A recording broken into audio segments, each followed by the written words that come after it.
ஆதியை துணை ஜீவ சகோதர சகோதரிகள் அனைவருக்கும் எனது அன்பான நமஸ்காரம். மக்கள் இடர் களைந்து ஓங்கச் செய்யும் நமது குல தெய்வம் பிரம்ம பிரகாசமை வெளிச்சாலை ஆண்டவர்களது பொற்பாதம் போற்றி பணிந்து நமஸ்கரித்து பிரானவர்கள் நமக்கு அருளி தந்துள்ள இந்த வசந்தங்களில் இருக்கிற அந்த தேவ திலகமணி முத்தார ரத்னாபரணங்களை எல்லாம் நாம் தொடர்ந்து பகிர்ந்து வந்து கொண்டிருக்கிறோம்.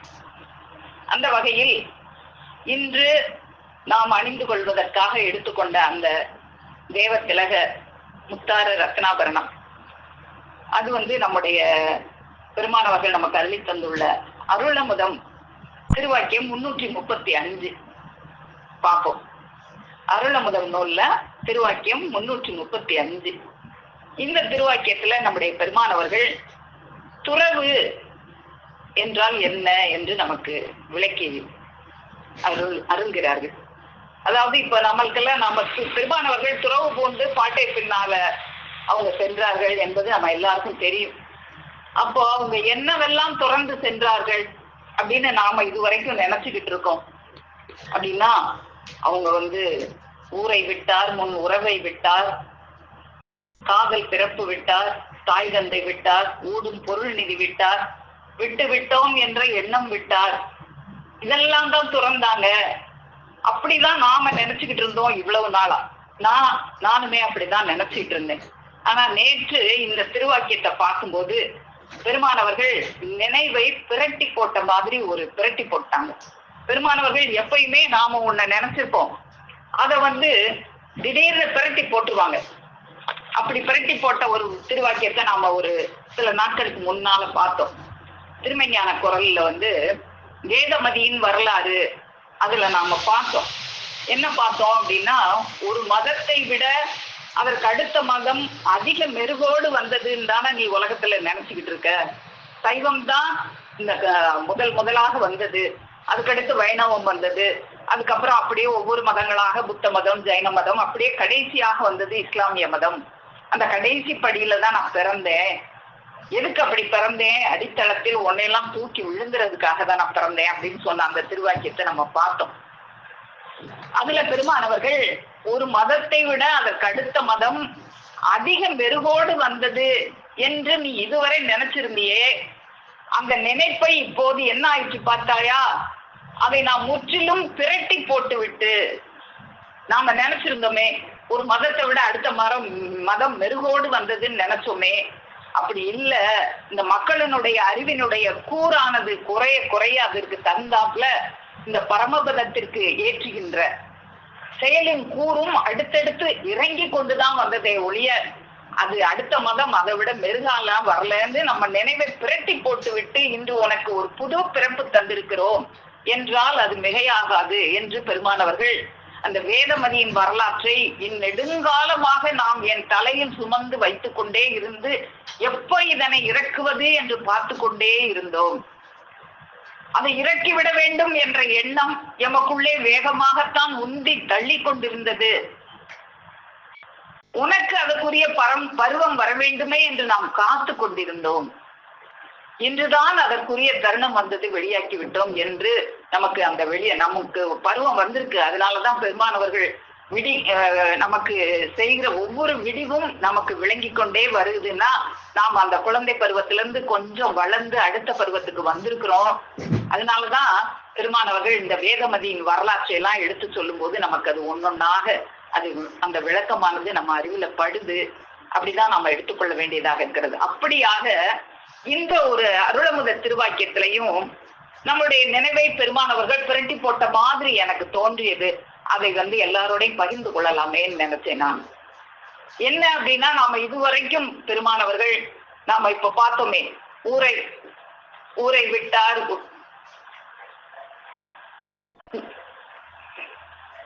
ஊரை விட்டார், முன் உறவை விட்டார், ஊடும் பொருள் நிதி விட்டு எழுந்தார். அப்படிதானே நம்ம இதுதான் துறவு அப்படிதானே நாம நினைச்சுக்கிட்டு இருந்தோம்.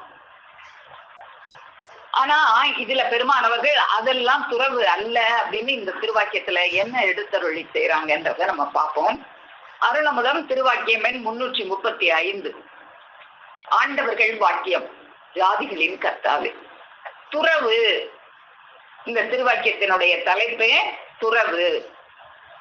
துறவு தனது தேகத்திற்கு அப்பாற்பட்டவைகளை துறப்பது துறவு அல்ல. இந்த தேகம் எம்முடையது அல்ல, எம்முடைய தேகம் ஜீவதேகமாயிற்று என்று எண்ண வருவதே துறவு. அப்போ தேகத்திற்கு அப்பாற்பட்டவை துறப்பது துறவு அல்லன்னு சொல்லி இந்த திருவாக்கியத்துல அருள் செய்யறாங்களே. இப்போ மனைவி, மக்கள், கூடும் பொருள், நிதி, தாய், தகப்பன், உற்றார், உறவினர், இதெல்லாம் தேகத்திற்கு அப்பாற்பட்டது தானே, நம்ம தேகம் இல்லையே. அப்போ தேகத்திற்கு அப்பாற்பட்டவைகளை துறப்பது துறவு அல்ல அப்படின்னு பெருமானவர்கள் இந்த திருவாக்கியத்துல அருளி செஞ்சிருக்காங்களே. அப்போ எது துறவு அப்படின்னு அருளி செய்யறாங்க அப்படின்னா, இந்த தேகத்தை துறப்பதுதான் துறவு. இந்த தேகம் எம்முடையது அல்ல, நம்முடைய தேகம் ஜீவ தேகம் ஆயிற்று, இது என்னுடைய தேகம் இல்ல, என்னுடைய தேகம் ஜீவ தேகம். நேற்று கூட நம்ம பார்த்தோம், ஜீவ தேகத்துல போய் குடியேறி கொள்ளணும் அப்படிங்கிறத பார்த்தோம். நம்ம எப்பெல்லாம் திருவாக்கியத்தை கேட்கிறோமோ அப்பெல்லாம் ஜீவ தேகத்துல குடியேறி இருக்கிறோம் அப்படின்னு நம்ம எல்லாம் பார்த்தோம். அது போல இந்த தேகம் அது நாம எப்பயோ போக்குவரத்தா தான் இருக்கும். ஜீவ தேகத்துக்கு போவோம், அப்புறம் திரும்ப இந்த தூல தேகத்துக்கு வந்துருவோம். ஜீவ தேகத்துக்கு போவோம், தூல தேகத்துக்கு இப்படி போக்குவரத்தா இருந்துகிட்டு இருக்கிறோம் நம்ம எல்லாம். இப்ப இன்னும் ஜீவ தேகத்தையே பார்க்காம தூல தேகத்திலே வாழ்றவங்க தான் இந்த உலகத்துல நிறைய பேரு. நம்மளைத்தான் பெருமான் அவர்கள் போக்குவரத்தாக ஆக்கி வச்சிருக்காங்க. ஆனா பெருமான் அவர்கள் அப்படி போக்குவரத்தாக இல்ல, முழுமையாக இந்த தேகத்தையே விட்டுட்டாங்க. இந்த தேகத்தையே இது என்னுடையது அல்ல, இந்த தேகம் என்னுடையது அல்ல, என்னுடையது தேகம் ஜீவ தேகம் ஆயிற்று என்று எண்ண வருவதே துறவு. அப்போ இந்த தேகம் அவங்க மற்றதெல்லாம் விட்டாங்களே அதுக்கு பேர் துறவு இல்ல, இந்த தேகத்தையே விட்டாங்களே அதுக்கு பேரு துறவு என்று இந்த திருவாக்கியத்துல அருளி செய்யறாங்க. அப்போ இந்த திருவாக்கியத்தில் பெருமானவர்கள் துறவு என்றால் என்ன, தன்னை சார்ந்த வீடு, மனைவி, மக்கள் இதை துறப்பதா துறவு? இது துறவு அல்ல. அப்போ துறவு என்றால் என்ன? இந்த தேகம் என்னுடையதல்ல, இந்த தேகத்தை பற்றிய எண்ணம், ஆசை, இச்சை எல்லாவற்றையும் மறத்தல், அதுக்கு பேருதான் துறத்தல், துறவு. இந்த தேகம் என்னுடையது அல்ல, இதை முழுமையாக இந்த தேகத்திலிருந்து விடுபட்டு அந்த ஜீவ தேகத்தில் குடியேறி கொள்வதே துறவு என்று இந்த திருவாக்கியத்துல நமக்கு துறவை பற்றி பெருமானவர்கள் அருளி செய்யறாங்க. அப்போ இந்த தூலம் என்னுடையது அல்ல, சரி இந்த தூலம் என்னுடையது அல்ல அப்படின்னா அப்ப நம்ம வாழ்றதுக்கு ஒரு தேகம் வேணுமே, அதுக்குதான் அந்த ஜீவ தேகம். அந்த ஜீவ தேகம் இருக்கே அதுதான் என்னுடையது என்று நினைத்து அதற்குள்ளாக புகுந்து கொள்வது, சதா அதிலே குடியேறி கொள்வது, அதுதான் துறவு என்று பெருமானவர்கள் இந்த திருவாக்கியத்துல நமக்கு விளக்கி அருள்றாங்க. நாம இவ்வளவு நாளும் பாட்டை பிரானவர்களை பார்த்ததும் பெருமானவர்கள் மனைவி, மக்கள், பெற்றார், உற்றார், உறவினர், தங்களுடைய ஊர் எல்லாத்தையும் விட்டு விட்டு வந்தார்களே, அதைத்தான துறவுன்னு இவ்வளவு நாளா நாம நினைச்சுக்கிட்டு இருந்தோம்.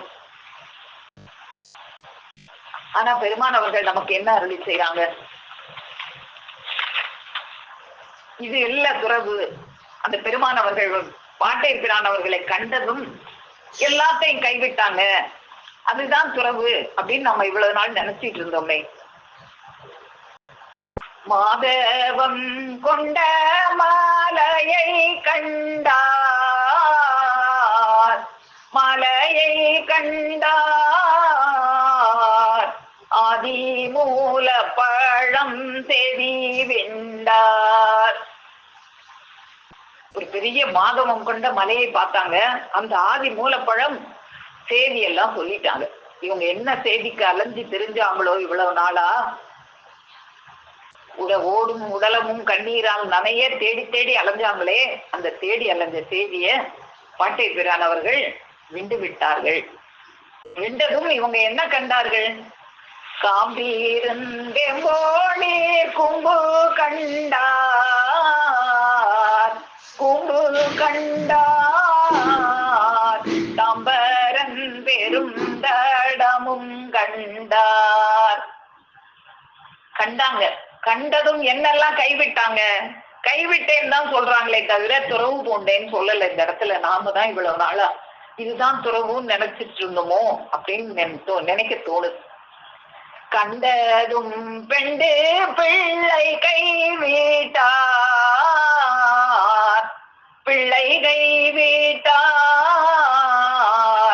காதற் தீரப்பும் தாய் தந்தை வீட்டார். கண்டதும் பெண்டு பிள்ளை கைவிட்டார்ன்னு தான் சொல்றாங்களே தவிர துறந்தார்னு தெய்வம் குறிப்பிடலையே. காதப்பி ஊரை வீட்டார் முன்னூரவு வீட்டார் உறவு வீட்டார் உடும் போருள் நீதி விட்டெழுந்தார். ஊரையும் விட்டாங்கன்னு தான் சொல்றாங்க. காதர் பிறப்பு தாய் தந்தை விட்டார், பிள்ளை கைவிட்டார், ஊரும் பிறப்பு முன் உறவு விட்டாங்கன்னு சொல்றாங்களே தவிர ஒரு இடத்துலயும் துறவுன்னு குறிப்பிடலையேன்னு இப்பதான் பார்க்க தோணுது. ஊடும் பொருள் நிதி விட்டு எழுந்தார். விட்டு வீட்டோம் என்ற எண்ணம் வீட்டார்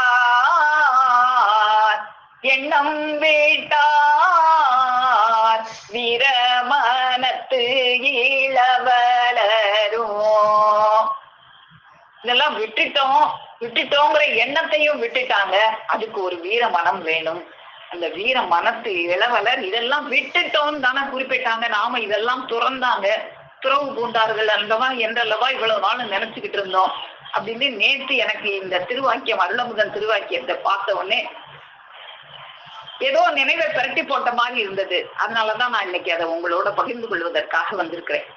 அப்போ இதெல்லாம் விடுறது துறவு இல்லையா? அப்போ இதெல்லாம் விடுறதுக்கு என்ன பேரு? இதெல்லாம் விடுறதுக்கு அவங்க எந்த இடத்துலயுமே துறவுன்னு பேர் வைக்கல.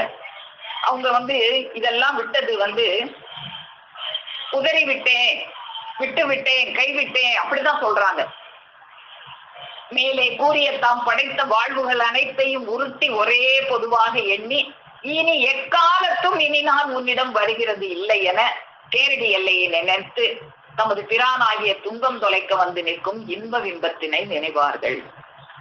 அப்போ இதுதான் துறவு. தாம் படைத்த வாழ்வு அனைத்தையும் உருட்டி ஒரே பொதுவாக எந்த வாழ்வுல வாழ்ந்துகிட்டு இருந்தாங்க அப்படின்னா தூல வாழ்க்கையில வாழ்ந்துட்டு இருந்தாங்க. இந்த தூல வாழ்வை தான் உதறிட்டு, இந்த தூல வாழ்வு ஒரு வாழ்வு அல்ல, இந்த ஜீவதேகத்துல வாழ்றதுதான் வாழ்வு நினைச்சு இந்த வாழ்வை விட்டாங்களே, அதுதான் துறவு. எக்காலத்தும் இனி உன்னிடம் வருகிறது இல்லை, இந்த தூல வாழ்க்கைக்கு இனி எக்காலத்தும் வருகிறது இல்லைன்னு முடிவு பண்ணிட்டாங்க. ஆனா அவங்க தன்னுடைய அந்த கை குழந்தையை விட்டுட்டு வந்தாங்களே, எக்காலத்து அவங்ககிட்ட வரலையா? வந்தாங்களே.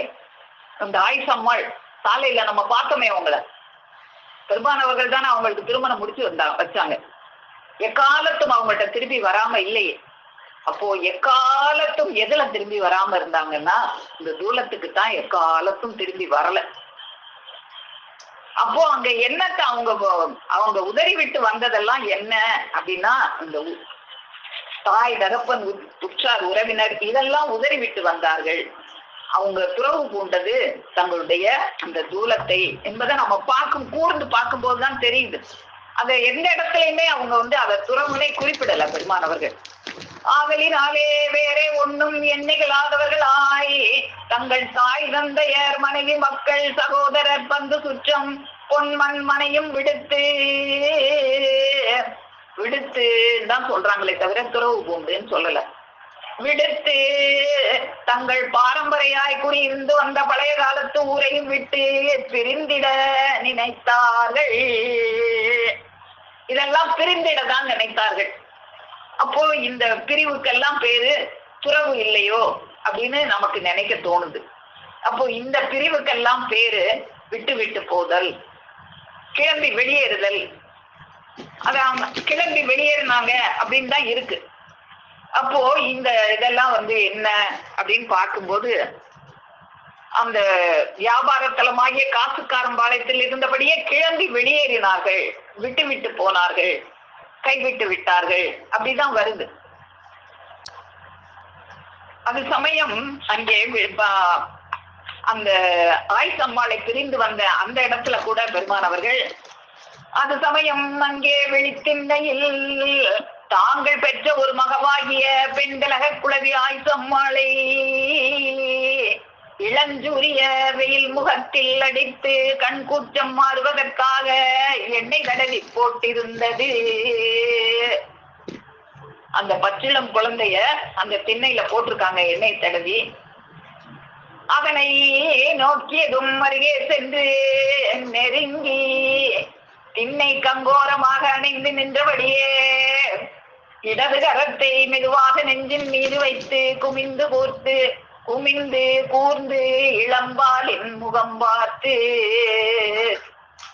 குனிந்து அந்த பச்சிளம் குழந்தையோட முகத்தை பாக்குறாங்க.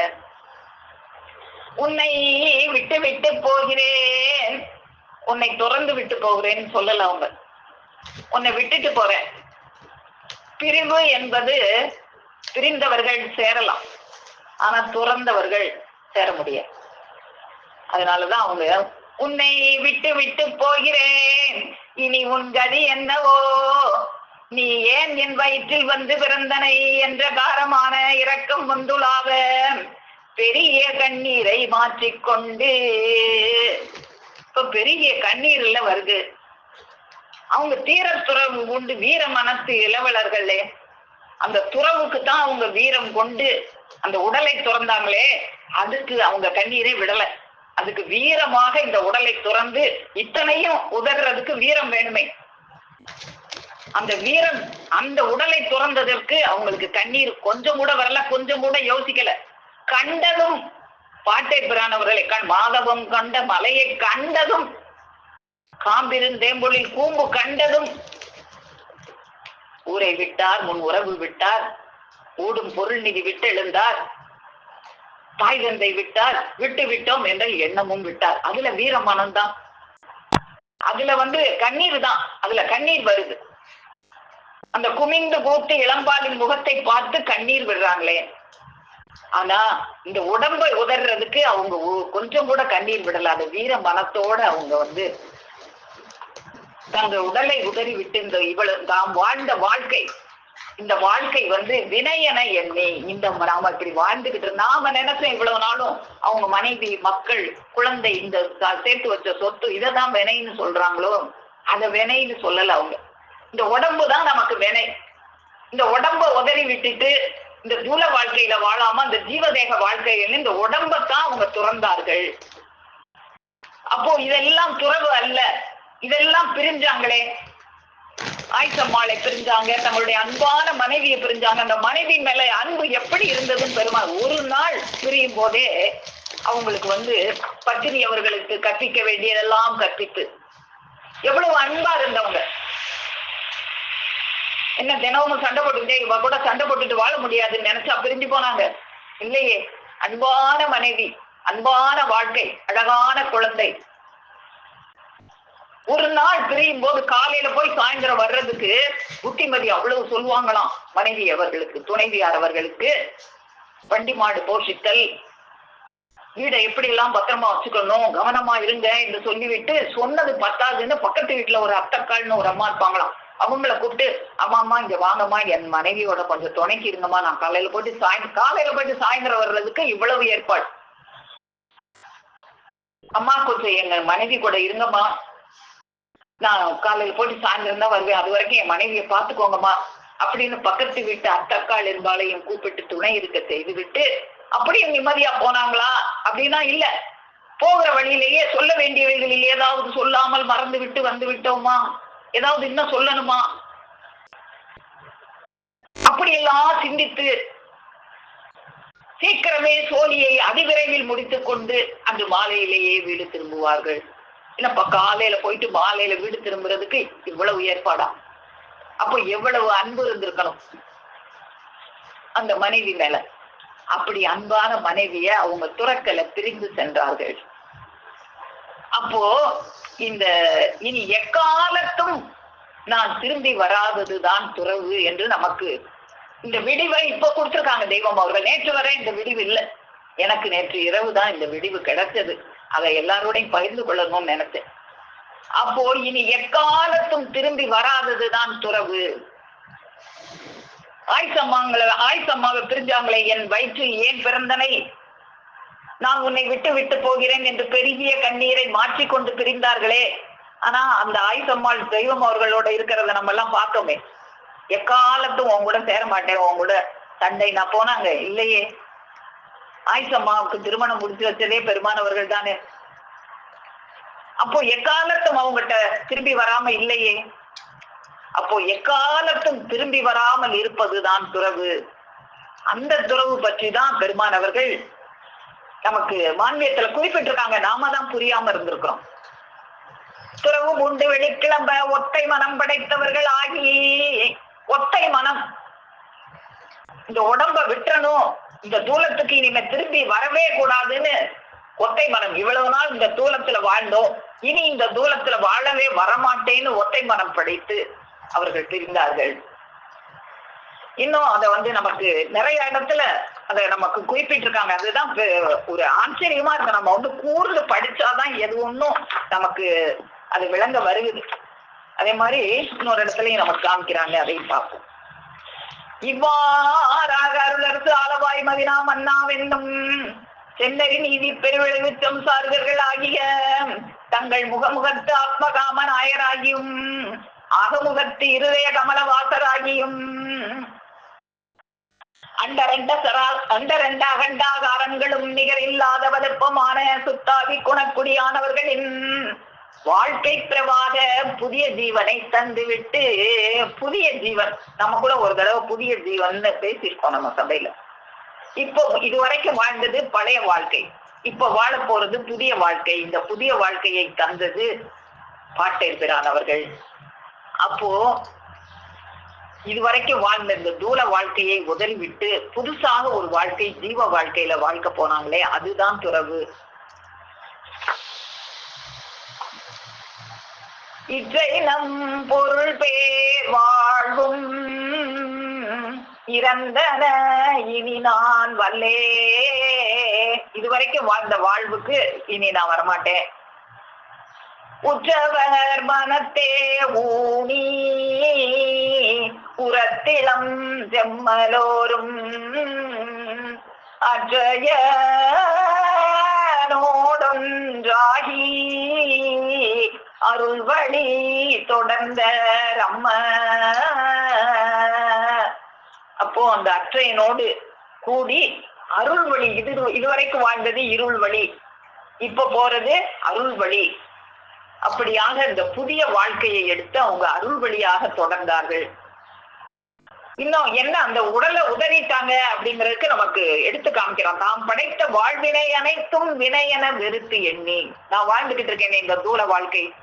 நாம எல்லாரும் இந்த தூலத்துலதானே வாழ்ந்துட்டு இருக்கோம். நம்மளாவது இப்பெல்லாம் ஜீவதேகத்துலதான் வாழ்றோம். இப்பெல்லாம் நம்ம பெருமானவர்களை பற்றி நம்ம கூடி சங்கம் தேடுறோமோ அப்பெல்லாம் நம்ம ஜீவதேகத்துலதான் வாழ்றோம். அப்புறம் திரும்ப போயிடுவோம் தூல தேகத்துக்கு.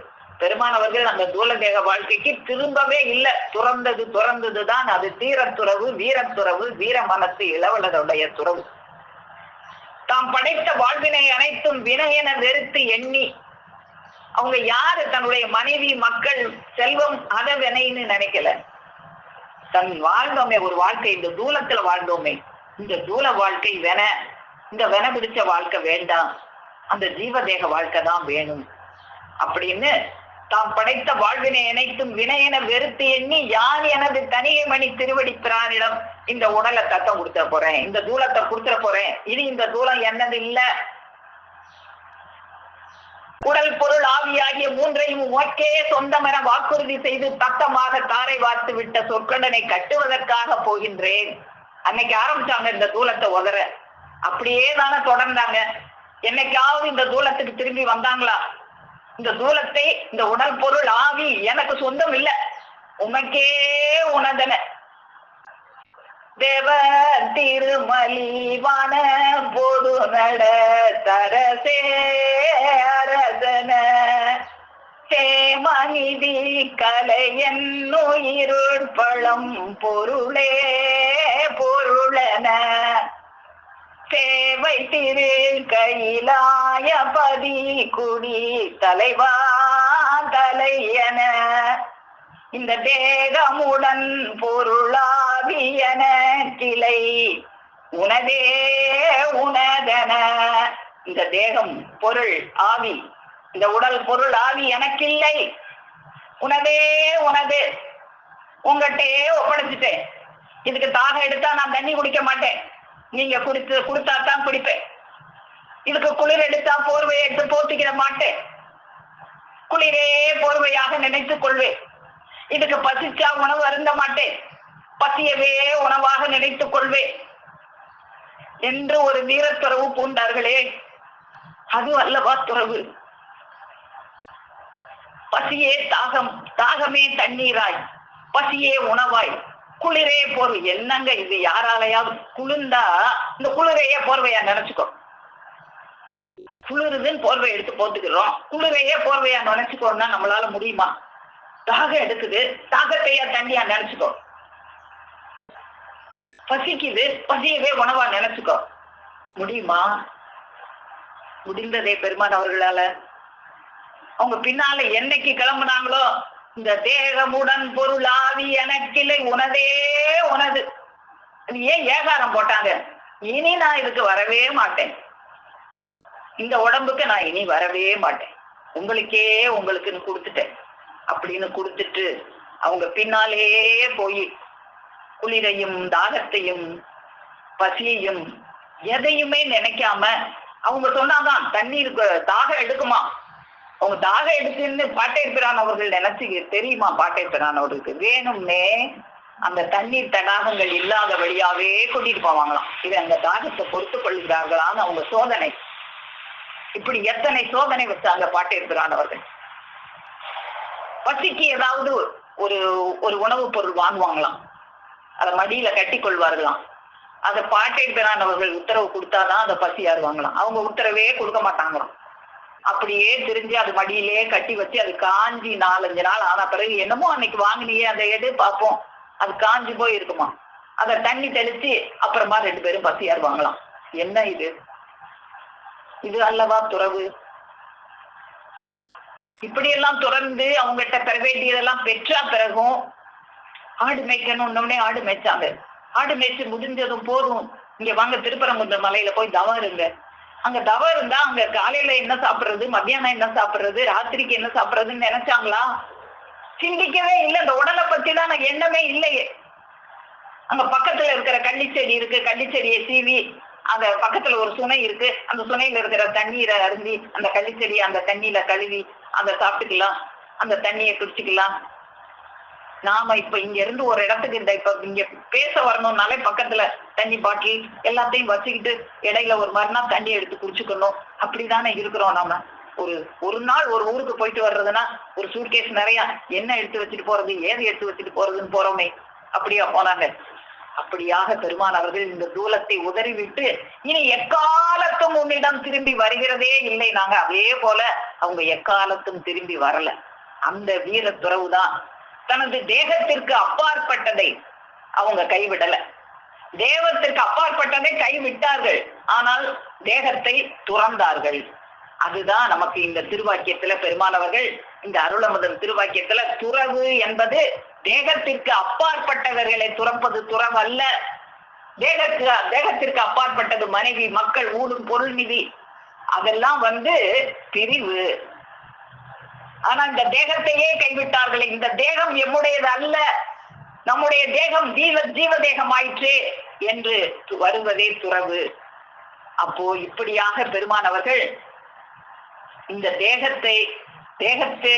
தேகத்திற்கு அப்பாற்பட்டதை பிரிந்தார்கள், ஆனால் இந்த தேகத்தை துறந்தார்கள் என்பதை இந்த ஒரு திருவாக்கியத்துல நான் விளங்கி கொண்டேன். அதனாலதான் பிரிந்தவர்கள் மீண்டும் சேரலாம். அதனாலதான் ஆயிசம்மாளோட பின்னாடி சேர்ந்தார்கள் போல. ஆனால் துறந்ததை அவர்கள் ஒரு நாளும் சேரல. இந்த உடலுக்கு அவர்கள் திரும்பி வரவே இல்லை. இறுதி வரை இந்த தூல தேகத்தை உதறி எரிந்ததுதான். இது இறுதி வரை அவர்கள் ஜீவ தேகத்தில் தான் மட்டும் வாழ்ந்தது மட்டுமல்லாமல் தம்மை சார்ந்த மக்களை எல்லாம் அந்த ஜீவ தேகத்தில் ஏற்றி நம்மளையும் இன்று அந்த ஜீவ தேகத்தில் ஏற்றி வாழ வைத்துக் கொண்டிருக்கிற அந்த பெருமானவர்களினுடைய துறவே துறவு என்று கூறி அந்த ஜீவதேக வாழ்க்கையில் நாளும் நம்மை ஏற்றி வைத்துக் கொண்டிருக்கும் பெருமானவர்களது பொற்பாதம் போற்றி பணிந்து நமஸ்கரித்து என் முத்தி பேருரை மேலும் மேலும் முழங்கும் என்று கூறி உங்கள் அனைவரிடமிருந்து விடைபெறுகிறேன். அனைவருக்கும் நமஸ்காரம். ஜீவ சகோதரி சாலை குமாரி அம்மா அவர்கள். அவருடைய பிள்ளையா இருந்தாலும் எல்லாருமே துறவு போன்றது என்ன அப்படின்னா, அவங்க பெண்டாட்டி, பிள்ளை, குழந்தை, வியாபாரத்தவை எல்லாத்தையுமே விட்டு விட்டு எல்லாம் போயிட்டாங்க. விட்டு விட்டோம் என்ற எண்ணத்தையும் விட்டு போனாங்கன்றத நம்ம தெரிஞ்சுக்கிட்டு இருந்தாங்க. ஆனா எல்லோருமே இப்படிதான் நினைச்சிட்டு இருந்தாங்க அப்படிங்கிறதுக்காக நான் நினைச்சுக்கிட்டு இருந்த இந்த மாதிரி தான் அப்படின்றது எடுத்து நேற்றுதான் எனக்கு விடிவு கிடைச்சது. அப்ப அவங்க எப்படி துறவு பூண்டாங்க, அப்போ திருப்பி வரலையா, அப்ப தூரத்துல வந்துதானே இது பண்ணாங்க, எங்கேயுமே அவங்க அதை சொல்லவே இல்லையே, துறவு பூண்டுன்ற வார்த்தையே வரலையே, நம்ம தான் தப்பா நினைச்சுக்கிட்டு இருந்தோம். இன்னைக்கு நேற்றுதான் எனக்கு தெளிவு பிறந்தது. அப்ப இது வாக்கியத்தில் துறவுன்னா என்ன அப்படிங்க திருப்பி வந்து அவங்க ஆயிஷமாக்கு திருமணம் பண்ணி வச்சாங்க. அப்ப வரலையா, அப்ப தூரத்தளவு தானே எண்ணத்தை தானே விட்டாங்க. அப்போ திரும்பி வந்து அவங்க வந்து தவத்துல இருந்து இன்னைக்கு தவத்துல இருந்துட்டு இருக்காங்க. அப்போ துறவுங்கிறது அவங்க வந்து தெய்வ திருவாக்கியத்தின் மூலமாக இன்னைக்கு எடுத்து அந்த மானிய பகுதியை எடுத்து நமக்கு எடுத்து காமிச்சு எல்லாமே அவங்க அப்படியே உள்ள முருக மனம் கசிய அந்த ஒரே ஒரு சிந்தனையோட ஒரே அறிவாக அந்த தேவ அறிவாக பார்க்கும்போது அவங்க எல்லோருமே அதே ஒரே பார்வையில ஒரே சிந்தனையாக அவங்க இன்னும் பேச மாட்டார்களா அப்படின்றதான் எல்லோருடைய நினைப்பும் இருந்தது.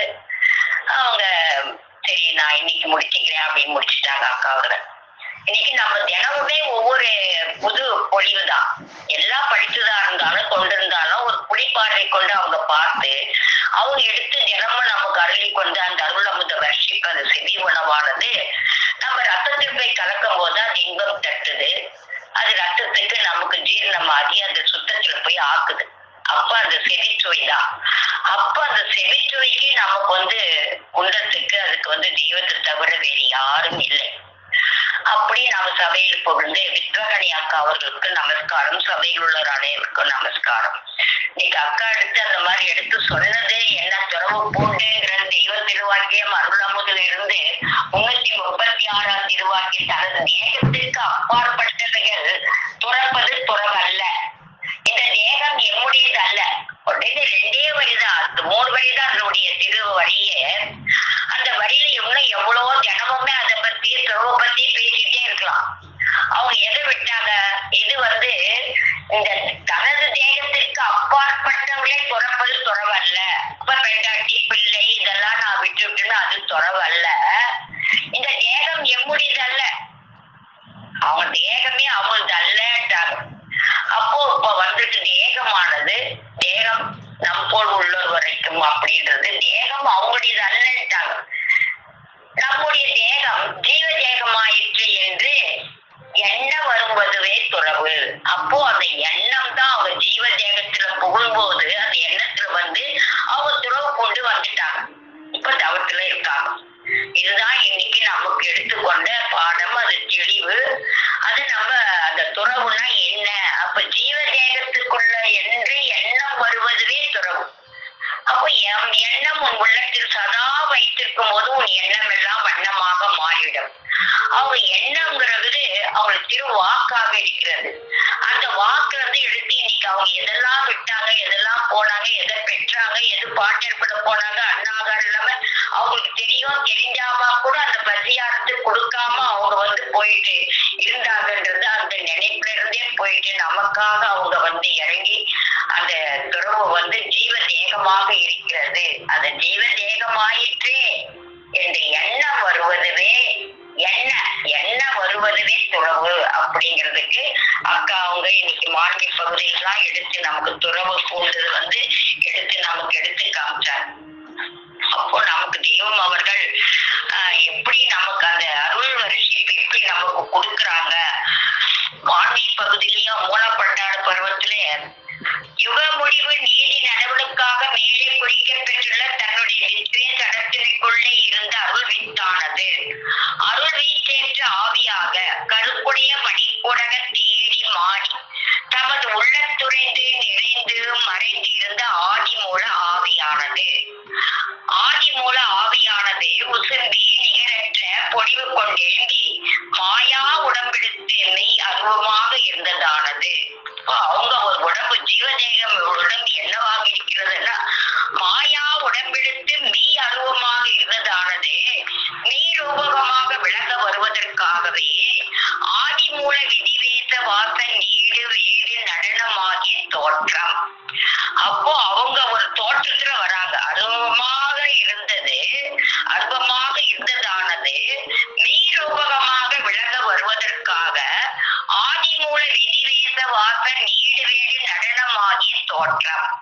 வாழ்வின் வரம்பை தொடங்க உள்ளும் புறமும் மறைப்படா ஏற்றத்திலங்கி ஏறி நிற்கும் தன்னைத்தானே சந்தித்திலும் தினம்கோடு கண்ட தடம்பாடு செழிப்பை செம்மை சீரேறி நிற்கின்றதாகி செவ்வானின் தோற்றத்தை வெம்மை வேரோடு அற்றாகிவிட்ட வெண்டரல பானை நாத குலப்பதி ஆதி திருப்பதி அங்கே வேத விளங்கொழி ஜோதி அருட்பதி மங்கா மாதி இடக்கொடி ஜாதி நிலக்கொடி தங்கி நீத புராதன போதும் அரோதையர் முன்னே அன்மம் போண்டு போன்ற தன்பாடு வீடு பண்பாடு தேடும் தென்பாண்டி தேசன் வெண்பாடு கொண்ட ஏற்றத்தில் நின்று கண் கொண்டு ஊன்றி செங்காடு சீறி ஓடி வெண்காடு வாய்ந்த வெண்கோடு அங்கே மாது தனிக்கொடி நீதி திருமணமான மூலப்பண்டார முத்தி மாளிகையும் காலகாலங்களில் எல்லாம் அடக்கி வைத்திருந்து வெளியாக்கி விடுகின்ற அருங்காரண தொரிய நிலையும் கண்டார்கள்.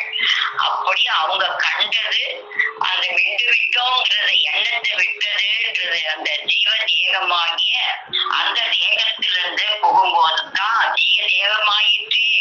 அப்ப ஜீவ தேகத்துல நமக்கு என்ன வச்சிருக்காங்க அப்படின்னு மனுவிற்கு ஒரே சட்டம் தான் இறைவன் வைத்தான். நித்திய தூலத்திற்குள் இவன் குடி புகுதுதான் அந்த சட்டம். இவன் குபேரனாக இருந்தாலும் சரியே, கோவநாட்டியாக இருந்தாலும் சரியே, மனுவிற்கு இந்த ஒரே ஒரு வேலைத்தான் வைத்தான். யமப்படரடிப்பட்டு கோடாயுதப்பூர் வாக்கியம் பக்கம் 257 தெய்வம் பேசி வரா. மனுவிற்கு ஒரே சட்டம் தான் இறைவன் வைத்தான். நித்திய தூலத்திற்குள் இவன் குடிப்பதுதான் அந்த சட்டம். இவன் குபேரனாக இருந்தாலும் சரி, கோவநாட்டியாக இருந்தாலும் சரி, மனுவிற்கு இந்த ஒரே ஒரு வேலைத்தான் வைத்தான். நித்திய தூலத்தை அடைகின்ற நித்திய செயலாகிய தீர்மானமான இந்த ஒரு வேலைக்கு மனு உடல் எடுத்து வந்தான். அதற்கான வயதையும் அறிவையும் பெற்று வந்தான். ஒவ்வொரு மதத்திலும் இருக்கிற தலையான அடையாளமாகிய பிரணவம், காயத்ரி, பஞ்சாட்சரம், அஷ்டாட்சரம், கலிமா, ஓம் சத் சத் ஸ்ரீ ஹலால், ஓம் மா நீ பத் மீ ஹம் சமா, இஸ்ரேல் அடேனா எல்லோ ஏனோ அடனோ அகத் என்பவை யாவும் அந்த அழியாத ஒரே தூளத்தையே தான் குறிக்கும். அந்த தூளத்தால் தான் பேரின்பத்தை அனுபவிக்க முடியும். உன்னுடைய இந்த தூளத்தில் சிற்றின்பத்திற்கே 64 அங்குல மூச்சு ஓடுது. அதாவது ஜீவன் பறிப்பட்டு போகிற அளவாகி அந்த அளவுக்கு மூச்சு ஓடுது. என்ன கஷ்டமான வேலை செய்யட்டும், ஓயாமல் மண்வெட்டி எடுத்து வெட்டட்டும், அப்போது கூட 64 அங்குலம் மூச்சு ஓடாது. ஆகவே இந்த தூளத்திற்கு பேரின்பத்தை அனுபவிக்கிற சக்தி இல்லை. இந்த தூளம் அதை தாங்காது, தம்பி தாங்காது. உனக்கான சொந்த தூளம் வேறொன்று நிச்சயமாய் இருக்கிறது. சத்தியமாக நீ பேரின்ப வாழ்க்கை அடைவே வந்தவன். சிற்றின்ப வாழ்க்கை அனுபவித்து விட்டு செத்து போக வந்தவன் அல்லவே அல்ல. அப்படி செத்து போவதற்கு இவ்வளவு பெரிய உலகையும் மகாதித்யமானை அறிவு உனக்கு தந்திருக்க மாட்டான். அது நித்திய தூளத்தை பெறாததால் தான், ஏமாந்துப்பதை கைவிட்டு விட்டதால் தான் அதற்கு அடையாளமாக இறுதி நேரத்தில் உள்ள கசப்பு வெளியாகிறது. நாம் எமது ஆதிமை உதயபூரண வேதாந்த நூலில் சொல்லுகிறோம், கசப்பு இறுதி நேரம் கண்டுவிடிலோ கடுநரக கொடியோ என்று ஊதுது சங்கே, சாதிமானுக்கோர் சொல்லிதே போதும் போதுமே, சண்டாளருக்கு 1000 தான் சொன்னால் எங்கே அப்படிங்கிறது. இது ஒரு சொல் என்றால் ஒரு சொல்லா? உன்னுடைய ஜீவை காலத்திற்கு செய்கின்ற திருப்பணியையும் அதனால் ஒரு பிரயோஜனமாகிய கற்பாந்த கோடி காலம் அழியாத வாழ்விற்குரிய செயலை குறிக்கின்ற வார்த்தையே அது என்று நாம் அந்த வாக்கியத்தில் நிறைய தொடர்ந்து பேசி வருகிறார்கள். எல்லோரும் பேச காத்து கொண்டிருக்கிறார்கள். நாம் இதில் சபையின் மூலமாக துறவுன்னா என்ன, நாம் நினைச்சிருந்த எண்ணத்தை மாற்றி இன்னைக்கு அக்கா அவர்கள் துறவு அந்த ஜீவ தேகமாயிற்றே இந்த எண்ணம் வருதுதான் துறவு அப்படிங்கிற ஜீவ தேகத்தில் நாம் நாள்தோறும் நுழைந்து பழகி கொண்டு வருகிறோம். சன்மார்க்கம் என்றால் என்ன? மின்னல் கிரணமாகிய ஜீவ தேகத்தை காட்டி தந்து பெறுகிற வண்ணம் நீ பெற்று நாள்தோறும் நீ நுழைந்து பழகுவதுதான் சன்மார்க்கம். அந்த சன்மார்க்கத்தில் நாம் கூடிக்கொண்டு தினமும் தெய்வத்தின் அருளை பெற்று வருகிறோம் என்று கூறி சபையில் உள்ளோர் அனைவருக்கும் நமஸ்காரம். அக்காவுக்கும் நமஸ்காரம். அக்கா ஜீவ சகோதரர் சாலை கதிரவன் அண்ணா அவர்கள். ஆதிய துணை முக்தி பூர்ணம். ஐயா மெய்யாகவே சதுரன் கோடி கால மக்கள் திருமுள்ள செல்வம் மூலம் அந்த நிரூபிக்க மகான் நீராகிவான் தலை ஆண்டவர்களே இருக்கிறோம். அக்கா வந்து துருவ பத்தி நீங்க சொன்னாங்க. அருளமுதம் 336வது வாக்கியத்துல இருந்து தூரத்தை துறப்பதுதான் தேகத்துக்கு அப்பாற்பட்டவர்களை துறப்பது திரும்பல்ல, நம்ம தூரத்தை துறந்து ஜீவ தேகமாக ஆகிவிடுவது, குருவினாரிடம் தன்னை தத்தம் செய்து கொள்வது அப்படின்னு சொன்னாங்க. இப்போ வந்து இன்னைக்கு வந்து என்னன்னா சத்திய ஒருமைப்பாடு ஆன்மீகம் இந்த தலைப்புல பேச விடுகிறேன். இறைவனிடம் வந்து அனுமதி கேட்கிறேன். யமபழடி கோடம் இதுக்கு 151வது வாக்கியத்துல சொர்ணலோகத்தில் வாழ பாக்கியம் பெற்றுள்ள தேவ மக்களாகி நீங்கள் தங்கம் போன்ற குணம் பெற்றவர்களாய் வாழ வேண்டும். தங்கம் பழுக்க காய்ச்சி எடுத்த சிறிது நேரத்தில் குளிரும். வெள்ளி குளிர அதைவிட நேரமாகும். இரும்பு குளிர இன்னும் அதிக நேரமாகும். உலோகங்களுள் சிறந்த உலோகம் ஆகிய தங்கத்தின் குணத்தை பார்த்தீர்களா? உங்களிடையே மனவிருப்பம் தோன்றினாலும் வேங்குடியில் பிறந்த நீங்கள் தங்கத்தை போல் உடனே விருப்பம் மாறி பழைய நிலைக்கு வந்துவிட வேண்டாம். யமபழடி கோடம் இருக்கு திருவாக்கியம் 151ல சொல்றாங்க. இப்போ சொர்ணலோகத்துல வந்து நம்ம பாக்கியம் பெற்று வந்துள்ள தேவ மக்களாகி நீங்கள் எப்படி இருக்கலாமா? தங்கம் போல குணம் பெற்றவர்களா இருக்கணுமா? அதான் சொல்லுவாங்க, இவரு தங்கமான ஆளுப்பா, இவர் வந்து தங்கமான ஆளு, இவரு தங்கமான சொக்க தங்கம், இவரு தங்கம் போல குணம், 24 கேரட் தங்கம் ஆயிடுது, தங்கம் தங்கம். ஏன் அப்படி தங்கம் தங்கன்ற ஒரு சொல்லுவழுத்து வருது? தங்கத்துக்கு ஏன் விலை மதிப்பு இல்லாம போகுது அப்படின்னா, தங்கம் வந்து மண்ணில புதைச்சாலும் மக்காது, அழுகாது, அதுக்கப்புறம் புடிப்பிடிக்காது. அது மாதிரி மனிதனோட உடலும் வந்து தங்கமா மாறணும் அப்படின்னு சொல்லிதான் இந்த தங்கத்தை ஒப்பிட்டு சொல்றாங்க. தங்கம் வந்து எப்படி அது பழுக்க காய்ச்சினா வந்து உடனே கொழுந்துரும். வெள்ளி வந்து பாத்தீங்கன்னா அதை விட கொஞ்சம் நேரம் அதிகமாகும். இரும்பு குளிர பத்தி அதை சூடு பண்ணா அது அதை விட நேரம் அதிகமாகும். ஆனா தங்கம் வந்து டக்குன்னு கொழுந்துரும். அதனாலதான் தங்கத்தை வந்து இதுக்கு ஓமையா சொல்றாங்க. அப்போ தங்கம் போல நம்ம யாரா நம்மளை திட்டினா, குறை சொன்னா, கோவப்பட்டா, எப்படினாலும் அந்த மனம் இருக்க எந்த பிறந்தாலும் நம்ம எப்படி அந்த மேம்பொழியில பிறந்த தங்கம் எப்படி இருக்கோ அது மாதிரி நம்ம தங்கமா மாறிடணும் அப்படின்றதுக்காக தான் சொல்றாங்க. அதுக்கப்புறம் அங்கத்தின் புலவலு எழுப்பா அந்த பாடல் ஆதிமை உதவி பொண்ணு அந்த பாடல தன்னெடுந்த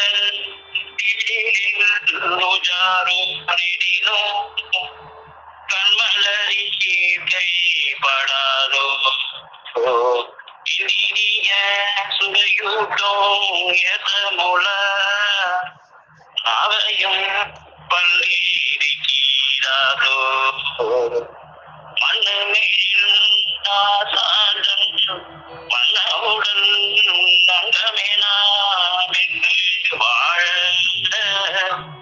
எண்ணிமை பிறவியருள் எல்லவும் குற்றமது இசைக்காதே.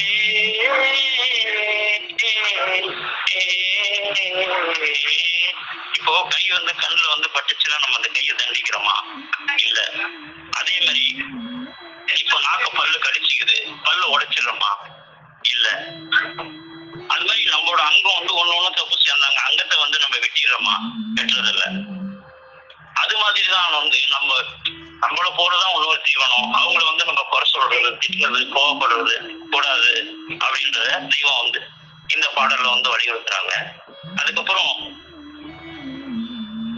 நெய்வேலி தேவதா ஆனந்தர் நாட்குறிப்பிலிருந்து 6/8/24 அன்று காலை திருமாலைக்கு எழுந்தருளிய போது உத்தரவானது, எல்லாரும் ஒருமுகமாய் இருக்க வேண்டும், ஒருவருக்கு ஒருவர் குற்றம் பாராட்டக்கூடாது. எமக்கு யாராவது வெறுப்பாக தோன்றினால் எடுத்தெறிந்து விடுவோம், மன்னிப்பே கிடையாது. கோடி காலமும் நரகம்தான். கண்ணிடந்தல் பாட்டை எடுத்து படித்து பாருங்கள் உஜார் என்று தெய்வ உத்தரவாயிற்று. அப்போ வந்து தெய்வம் வந்து இங்க சொல்றாங்க, அந்த கண்ணிடந்தல் பாடல்ல இப்படி எல்லாம் உஜார் பண்ணிருக்கோம். அது மாதிரி யாரையும் நம்ம வந்து குறை சொல்லக்கூடாது, யாரையும் திட்டக்கூடாது, கோவப்படக்கூடாது, நம்ம எல்லாரையுமே வெறுப்பு செலுத்தக்கூடாது. நம்ம அங்கத்துல ஒரு அங்கமா அவங்கள வந்து நம்ம பாவிக்கணும் அப்படின்னு சொல்லிட்டு தெய்வம் வந்து இதுல வலியுறுத்துறாங்க.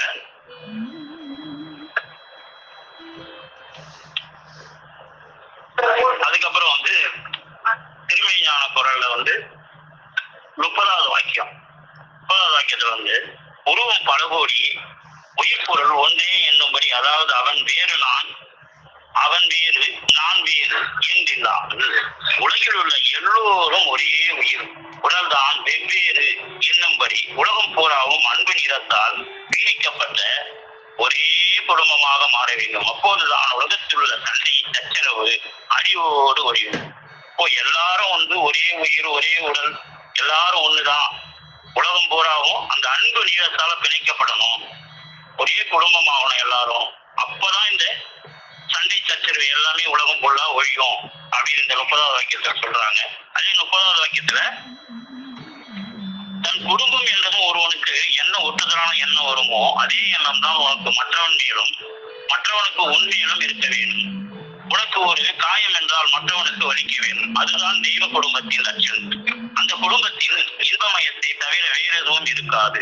பிணியோ பயமோ துயரமோ தீமையோ சிறியலும் அங்கு கேட்க முடியாது. அவையாவும் அங்கு அறவே ஒழிந்து வர்ணனை கெட்டாத உலக அளவு கடந்த அழகுடையதாய் உயிர் ஒட்டுதலோடு அந்த குடும்பம் விளங்கும். அத்தகைய புது ஒளியும் புது யுகமும் படைக்கின்ற பெரிய செயலின் அரிய பலனை பெறுவதற்கென்றே இங்கு எம் கையில் வந்துள்ள சிக்கியுள்ள ஒவ்வொரு தலையும் எவ்வளவு உன்னதமாக வித்து என்பதை நீங்கள் நன்றாக நினைத்து பார்க்க வேண்டும். இங்கு வந்துள்ள ஒவ்வொரு வித்தும் அந்நாட்டுக்குரிய மகா உன்னதமான வித்து என்பதை யாரும் மறந்துவிடக் கூடாது. வணக்கத்தை கூட சொல்லுவாங்க, வித்து நாயகம் வித்தெடுக்க வந்த அரசே போற்றி. அப்ப அந்த வித்து நாயகமாக நம்ம தெய்வம் அந்த ஒவ்வொரு வித்தும் எவ்வளவு உன்னதமானது, யாரும் மறந்து விடக்கூடாது. நம்ம கையில சிக்கியுள்ள ஒவ்வொரு தலையும் வந்து எவ்வளவு உன்னதமான வித்து, அதுல ஒரு புது ஒளி புது யுகம் படைக்க போகுது. நீங்க வந்து எல்லாரும் வந்து ஒரே எண்ணத்தோடும் ஒரே ஒட்டுதலான எண்ணம் வரணும், எல்லாருக்கும் அந்த எண்ணம் வரணும். எல்லாம் ஒரே மாதிரிதான். நமக்கு என்ன நடந்தா வலிக்குமோ அவங்களுக்கும் அந்த வலி, நம்மளுக்கு என்ன வந்து நோய் பயம் துயரம் அவங்களுக்கும் அது வரும். அதனால வந்து நம்ம போலதான் அவங்கள அப்படின்னு சொல்லிட்டு பார்க்கணும் அப்படின்னாங்க. அதே வாக்கியத்துல 30வது வாக்கியத்துல உலகம் பூராவும் ஒரே குடும்பமாக ஆவதுதான் பிரம்மாண்டமானது. சர்வமும் ஒன்றாக வருவதுதான் இந்நெடுங்காலம் வளர்ந்து வந்த மெய்ஞானத்தின் முடிவான பலன். இந்த முடிவு எப்படி நிகழப்போகிறது என்பதுதான் நின்று கவனிக்கப்பட வேண்டிய அதி நிச்சயமான அதி ஆச்சரியமான செயல். இப்போ உலகம் பூராவும் ஒரே குடும்பமா மாறுறதுதான் பிரம்மாண்டம், இதுதான் அதிசயம், இதுதான் முடிவான முடிவு அப்படின்னு சொல்றாங்க. திருமெய்ஞான குரல் 47வது வாக்கியத்துல நீங்கள் உங்கள் ஜீவப்பிரியவர் எவர் ஒருவையும் குற்றம் சொல்லாதீர்கள், குற்றம் பார்ப்பது மாயையே அப்படின்றாங்க. அதுக்கப்புறம் ஸ்ரீ புத்த பகவான் தீர்க்க தரிசனத்துல உங்கள் மெய்யான பாரம்பரிய கொடியில் முன்பிறந்த தோன்றலவர்கள் எல்லோரையும் மரியாதை செய்யுங்கள் என்பது உன் கண் முன் பரிசுத்த தெய்வ யோனியில் பிறந்த தோற்றத்தில் உள்ள உன்னுடைய ஜீவ பிறவிகள் அனைவரையும் மரியாதை செய் என்று உனக்கு தெளிவாக கூறுகிறது. முன்னாலேயே முற்காலங்களிலே பிறக்கும் இப்போது தோற்றத்தில் பார்க்கக்கூடியவர்களால் இல்லாமல் மறைந்து போனவர்களை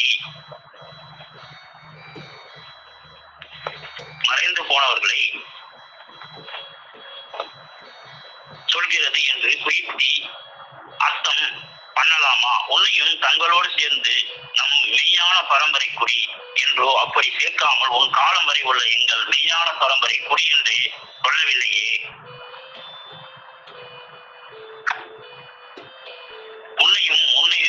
உன்னோடு உள்ள ஜீவப்பிரவேசம் தனியாக சுட்டி காட்டி உங்கள் என்று உள்ளதே உன் கண் முன் நீ அறிய பிறந்த என்று இருக்கிறதே. நீ காண தோற்றத்தில் உள்ளவர்கள் எல்லோரையும் என்று விளக்கமாக கூறியிருக்கிறதே. நீ காண முடியாதவர்களை நீ மரியாதை செய்ய முடியாதே. உன்னால் பார்க்க முடிந்து உன் முன்னிலையில் உள்ளவர்களான உன் ஜீவப்பிரவியர்களை தானே மரியாதை செய்ய என்று கூறியிருக்கிறது. மரணி கைதேண்டா சாலை ஆண்டவர்கள் மெய்மதத்தில் மெய்யான பரம்பரை உள்ளவர்கள் அன்று திட்டமாக சொல்லி இருக்கிறது. அதில் பிரளய அழிவு எச்சரிக்கை தரப்பெறுகிறது. தெரிந்து கொண்டிருக்கும் கண்ணியவான்களே என்று அழைத்து உங்களுக்கு நேசத்தையும் இரக்கத்தையும் மகிழ்ச்சியும் பாரபட்சம் என்னும் நிறைவேற பண்படுத்துங்கள் என்று கூறப்பெறுகிறது. மறந்து விடாமல் பயன்படுத்துங்கள் என்று எச்சரிக்கிறது. இவைகளை எல்லாம் கூறி எச்சரித்த பிறகு ஜீவப்பிரிவுகள் அனைவரையும் மரியாதை செய்யுங்கள் என்று எச்சரிப்போசன் பிறக்கிறது. பார்த்தீர்களா சொல்லிட்டு ஸ்ரீவழி பத்மநாபானந்தர் வாக்கியம் 675 அவரு நாட்குறிப்பிலிருந்து சொன்னார். ஒருத்தர் எப்படி மரியாதை செலுத்தணும், இந்த மதத்துல நம்ம எவ்வளவு நேசமா இருக்கணும், நம்ம ஜீவப்பிரிவுகளோட எப்படி பழகணும், எவ்வளவு அன்பு செலுத்தணும், இந்த பிறகு எச்சரிக்கைகளாக வரப்போகுது. அப்போ நம்ம எவ்வளவு பண்படுத்தி மறந்து விடாமல் இருக்கணும், எச்சரிப்போடும், எல்லாருக்கூடையும் இறக்கம், மகிழ்ச்சி, ஆன்மநேயம், ஒருமைப்பாடு, நம்ம போலதான் அவங்களும் இந்த உணர்வு இருக்கணும், எல்லாரும் இருக்கணும் அப்படின்னு சொல்றேன். அதே 256 வாக்கியத்துல தேவையுணர் பிறந்த தன் ஜீவ சகோதரனுடன் பிரியம் இல்லாமல் இருந்தால் மறுமுறையும் அவன் நரக யோனியில் புகுந்தவனே ஆவான் என்று சொல்றாங்க. இது நமது குலதெய்வம் பிரம்ம பிரகாசம் வெடிச்சாலை ஆண்டவர்கள் திருவாய் மலர்ந்தருளி உள்ளார்கள். ஜாதிகளின் கர்த்தாவை தெய்வ ஜீவ சகோதரி சாலை கோதாவரி அம்மா அவர்கள். திருவாக்கியமே 335 துறவு தனது தேகத்திற்கு அப்பாற்பட்டவர்களை துறப்பது துறவு அல்ல.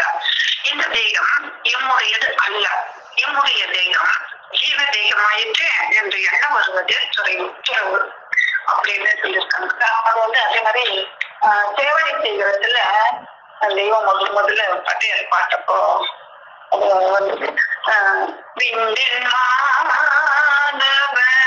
தொண்ட காதல் ஜீவ பண்டிதரின் குருநாதரை கண்டே தெங்கிகையும் கலிலா தன்னை அன்பி ஆண்டு உபதேசம் 12 வேதத்தினால தாண்டவம் திங்களோதானில் அகந்தானே ஜய இதனமெங்கே என்றோ திக அந்த தெரி போதிய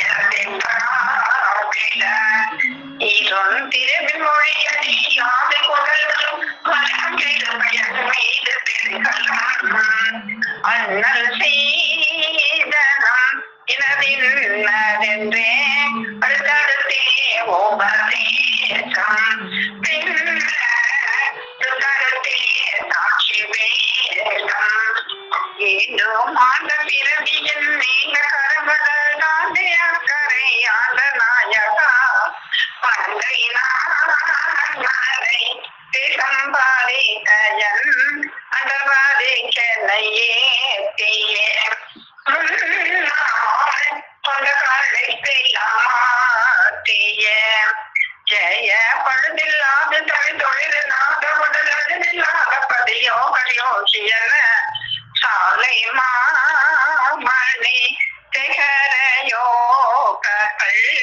தேவரன மறை தாத்தவும் இன்னும் அவரெல்லாம் நம்மதென்றேற்றவும் வீணை கொடிய விரிமையிடம் செடுமை கவலையுள் மடியும் உதயம் அதில் வெளியும் சாலை நிலம் சாலை மாமணி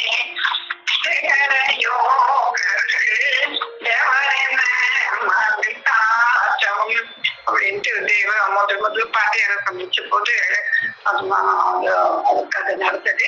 இந்த பிரகாரமாக மும்மலாதைகளின் கிழங்கு கருங்க ஐங்குளங்களும் ஒடுங்கி பஞ்சபுரவிலும் ஒன்று திறந்து முனைக்கூர்மை ஓர்மை வலுவேற்று ஓரிருவாய் விளங்கும் பதினாற்றி தேட்டம் கொண்டிருந்த தியானத்தில் ஆழ்ந்துவிட்ட நாயகம் அவர்கள் எங்கள் துரைக்குரு சிங்க நதிக்கரையாக நேசம் இந்த பூமியில் படாத பாதமும் அசைவென்று ஆகாயத்திடம்பும் அழகிய வர்ணனை கூப்பாத சிறகம் கண்ணுணர்வின்றி விண்கொடி உலாவுகின்ற அரிய உமாப்பட்சியை போலே அன்னபானங்கள் என்று பல காலங்களாக ஒரே முகத்தினராய் கடும் தவம் போன்று விட்டார்கள்.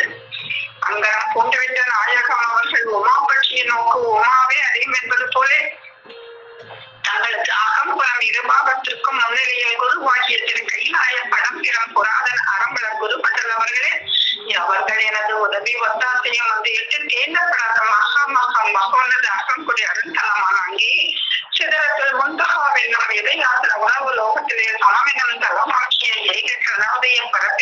வந்து பரனாக துலங்கிவிட்டபடியினாலே உதவிதான் கரம் நாமம் இணைந்து பகைப்பிச்சான் என்று உண்மையானது முழுதும் அது தெரிய பெற்றவர்கள் ஆகினார்கள்.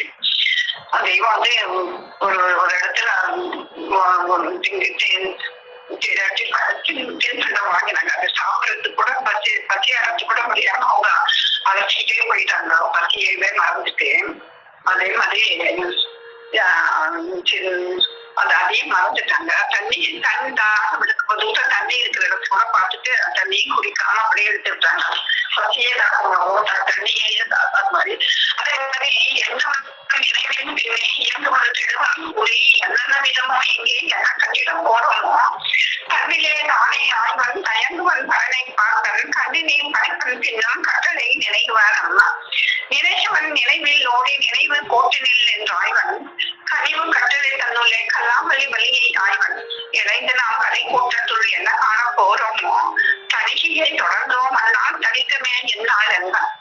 இவ்வாறாக பிறான் அவர்களை நோக்கி தன்னுடைய பெருங்கடலை நமக்கு பெருதை வைத்து பெரிய காரிய நிகழ அனுகிற காதிய இறுதி தீர்ப்பு நிலை ஆழ்ந்த சிறுமையின் நிலைக்காக வேண்டிய அக்காலத்திலே மண்பரப்பு திரும்பி கோடிகள் ஆகிய செயலில் கிடந்து மூன்று உழந்து தெரிந்து கொண்டிருந்த என்னை தென்பாண்டி நாடென்று ஆடி ஆகம தீர்க்க தரிசனங்கள் நீதிபதி ஓடி வருவதன்படியே பல்லாண்டு காலங்களாக நாவலன் தீவில் நாட்டமற்றாய்ந்து கலைஞர்களின் பூமியில் பண்ணால் அலைந்து ராவும் பகலும் நீ நகவாக நடந்து அல்லும் பகலும் அழுப்பா அழுத்து மதிப்பட சுமையை மாற்றுவதற்காக தென்பாண்டி நாட்டு தேடி வந்தார்ந்து எந்தனை மனசுமை ஏற்றவன் தந்தன் சீட்டை பிடித்த தேவாதி தேவா என் கொண்டையை பிடித்த குரு என் ஈஸ்வரா உன்னை மாவா என்று வருந்தினேன் அலனேன் பொன்பாடே பாடு என் பாடு என்று புகழ்ந்திருந்தேனே பண்பாடு காட்டி படைத்தனக்கு வைத்து பாட்டாளா பிறந்தாமா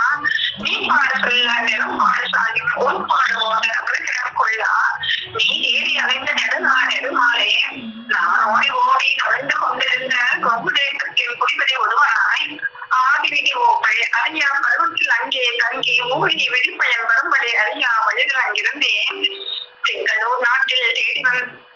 திங்களூர் நாட்டில் செவடி தேடி வருதன் தனியா மாற்றமா இருந்தேன்.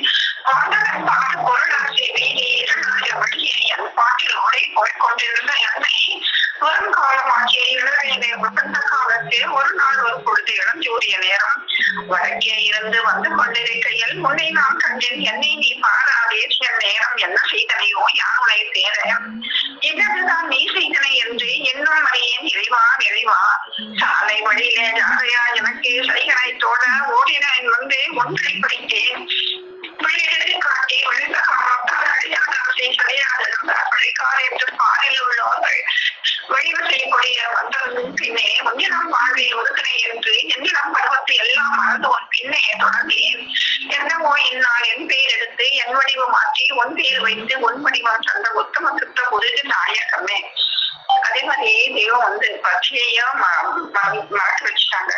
அதே மாதிரி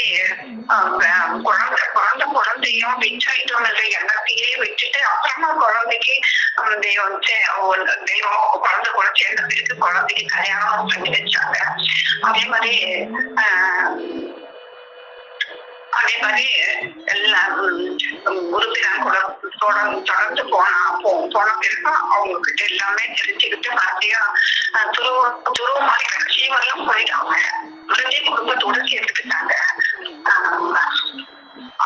அப்படிலாம் தெரிஞ்சுக்கிட்டாங்க. ஜீவ சகோதரி சாலை அமிர்தவல்லி அக்கா அவர்கள். பிரம்ம பிரகாச பிரம்மோதய சாலை ஆண்டவரை திருடி பணிந்து போற்றி நமஸ்கரித்து சபையில் அனைவருக்கும் நமஸ்காரம். இது வந்து துறவு பத்தி துறவுன்னு ஏதோ தெய்வம் எல்லாத்தையும் தொலைஞ்சிட்டு போய் பெற்றாங்க அப்படிதான் நினைச்சோம். அதுக்கு அக்கா வந்து ரொம்ப ரொம்ப சிறப்பா அந்த வாக்கியமெல்லாம் எடுத்து கொடுத்துருக்கீங்க. இந்த மாதிரி பார்வையெல்லாம் நாங்க பார்க்கறதே கிடையாது. நீங்க ஒவ்வொரு அக்ஷரமும் ஒவ்வொரு வாக்கியமும் புலிக்காடு கொண்டு பார்த்து அதுல உள்கருத்து எல்லாமே எங்களுக்கு எடுத்து கொடுக்குறீங்க. அந்த அருள உணவு உண்டு எங்களுக்கு எங்க ஜீவனம் கொஞ்சம் வனப்படுகிறது. அது துறவு என்பது வந்து தனது தேகத்திற்கு அப்பாற்பட்டவர்களை துறப்பது துறவு அல்ல. தேகம் நம்முடையது அல்ல, நம்முடையது ஜீவ தேகம் ஆயிற்று என்று எண்ணம் வருவதே துறவு. இந்த தாய் தந்தை பிள்ளை மனைவி மக்கள் இதெல்லாம் துறவும் அல்ல. தெய்வம் எல்லாத்தையும் விட்டு விட்டுதான் போய் பெற்றாங்க. அது இந்த தேகம் இது அல்ல, ஜீவ தேகம் தான் நம்முடைய தேகம் அப்படின்னு அவங்க அதுக்காக ரொம்ப பாடுபட்டாங்க. 12 குருமார்க்கிற போய் தேடி எதுவும் திட்டாம கட்டிட்டு நம்ம பாட்டையார் கை போடும் போதுதான் அவங்களுக்கு ஜீவ தேகம் தெரியுது. தந்தை மக்கள் இவர்களெல்லாம் துருவல்ல, இந்த சூழ தேகம் என்னுடைய அல்ல, இதுக்குள்ளாகவே ஜீவ தேகம் தான் என்னுடைய சொந்த தேகம். அதுதான் அழியாது அனாதியானது. சூழ தேகத்தை பிறகுதான் நாம் எல்லாரும் பிறந்திருக்கோம். அது நம்ம ஊனக்கண் அறியக்கூடிய முடியாத பொருளாக வைக்க பெற்று இருக்கிறது. அதுதான் பஞ்சாட்சரம் அஷ்டாட்சரம் சடாட்சரம் காயத்ரி கரிமா எங்கள் உணர்ச்சியுடைய கோயிலாக இதிகாசத்தை போய் சந்திப்பதுவே வேதம் பிரம்ம வித்யான்றது. வேதம் உபதேசம் ஜீவ தேகத்தில் தான் செய்யணும் அப்படின்னு அந்த வாக்கியத்தை சொல்லி வருவாங்க. அப்போ அந்த ஜீவ தேகம் தெரியலன்னா நம்மளுக்கு ஒரு ஆசா சத்துரை வாய்க்க வேண்டும்.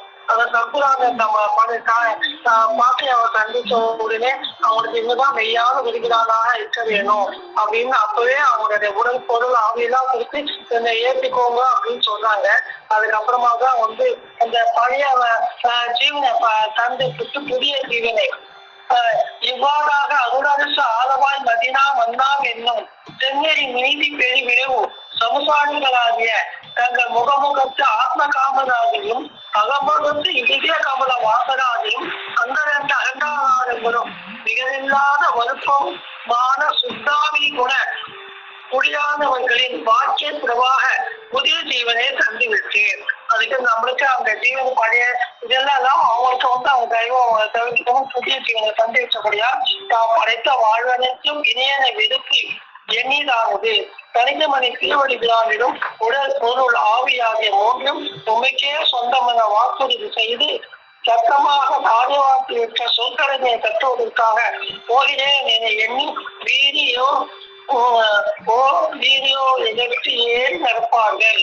அப்போ எல்லாத்தையும் நம்ம படைத்த வாழ்வு அவங்க தியாகம் சொல்றது வினைனா என்னதான் அப்படின்னு அவங்க அந்த ஜீவதேகத்தை அந்த சொற்களை உணர்வுகள் ஆகும் ஒண்ணுதான் இந்த சொல்றேனே அப்படின்னு அவங்க எல்லாத்தையுமே விட்டாங்க.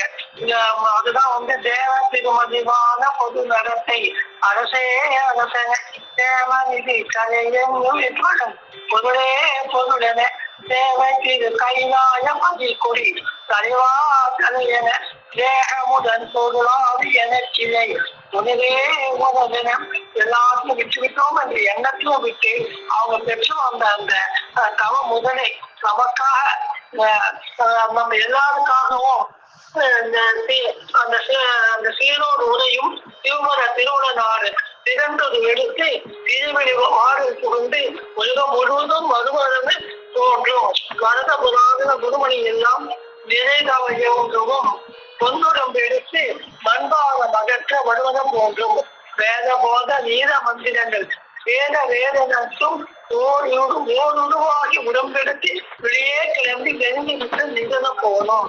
ஊழி காலங்களாக பேராது கூட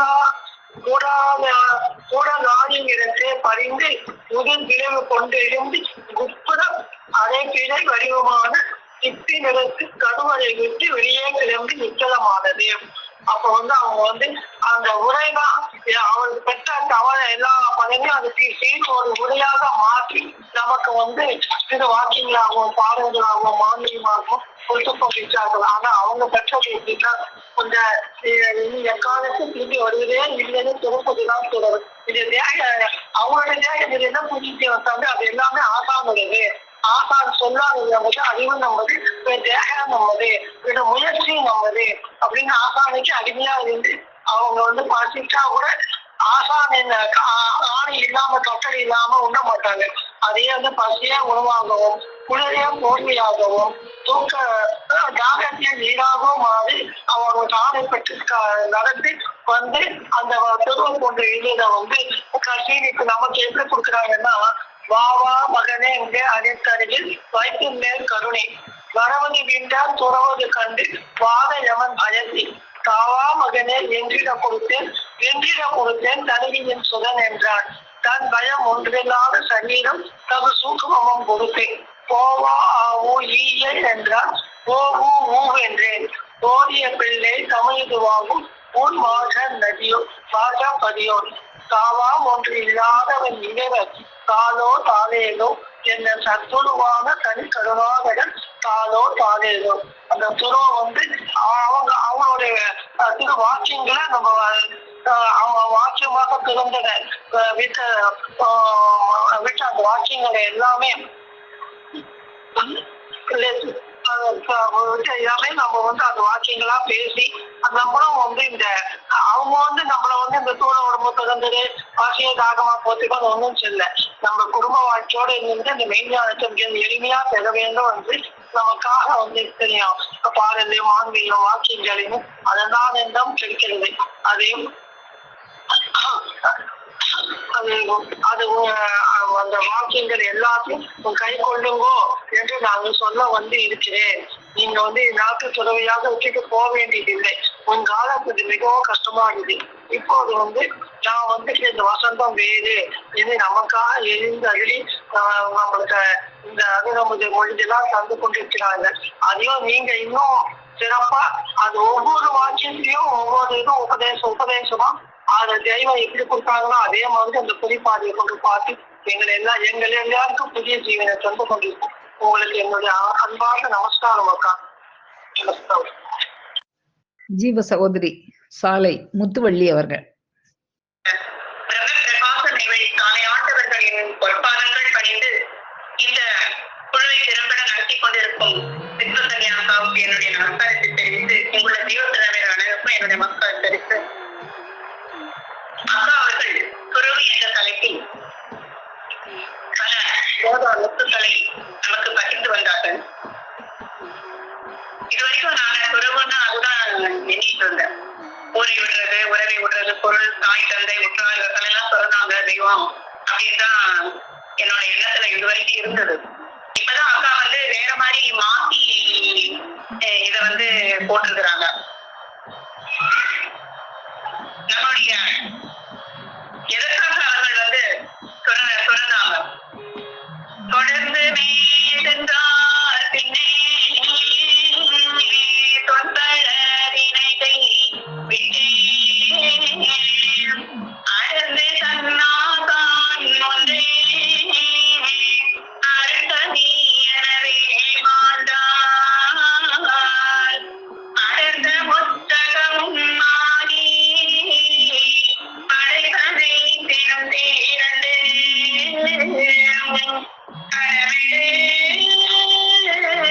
துவந்த பண்டை கலை வந்தோடுற்றார் உற்று அவர் எழுந்த காலம் யுகத்தலை முதலால் ஆகும். அந்த நாளை யுகத்தலை முதலால் அப்படிங்கிறாங்க. செய்திலையோன செய்தியோன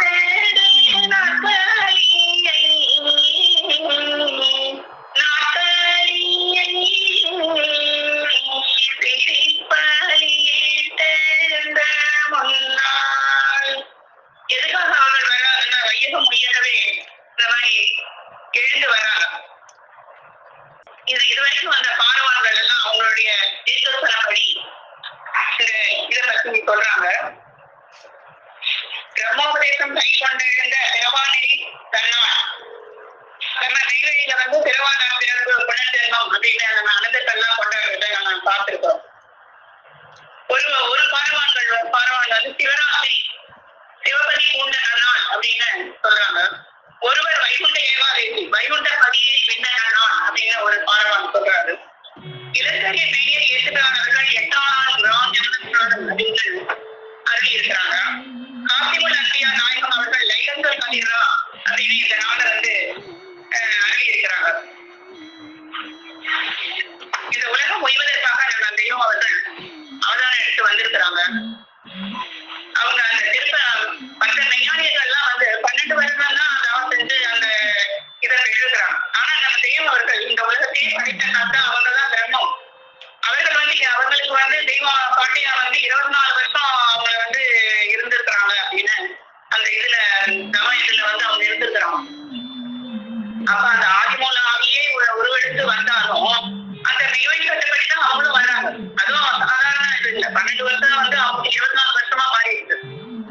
அதுவும் அந்த தவம் செய்யும் போது நான் கூட என்னோட தாயார் கிட்ட சொன்னேன், நான் அந்த ஆலோவேரா ஜூஸ் எல்லாம் குடிக்கிறேன், தெய்வம் வந்துதான் அந்த ஆலோவேரா ஜூஸ் நீ குடிக்கிறது கிடையாது, அவங்க தக்காளிய சாப்பிட்டாங்க, அது காரம் வந்து நாக்குல வந்து காரம் அடிக்குமா, அது நம்ம ஒரு நாள் கூட நம்ம எடுத்து சாப்பிட முடியாது. நம்ம அவங்க வந்து அந்த தவம் செஞ்சு அவங்களுடைய சூழலாம் அவங்க அந்த சுவையெல்லாம் மாறி போயிருக்கு. அதனால அவங்களுக்கு அந்த காரம் கண்டா கூட அவங்களுக்கு வந்து அந்த இது வந்து தெரியல.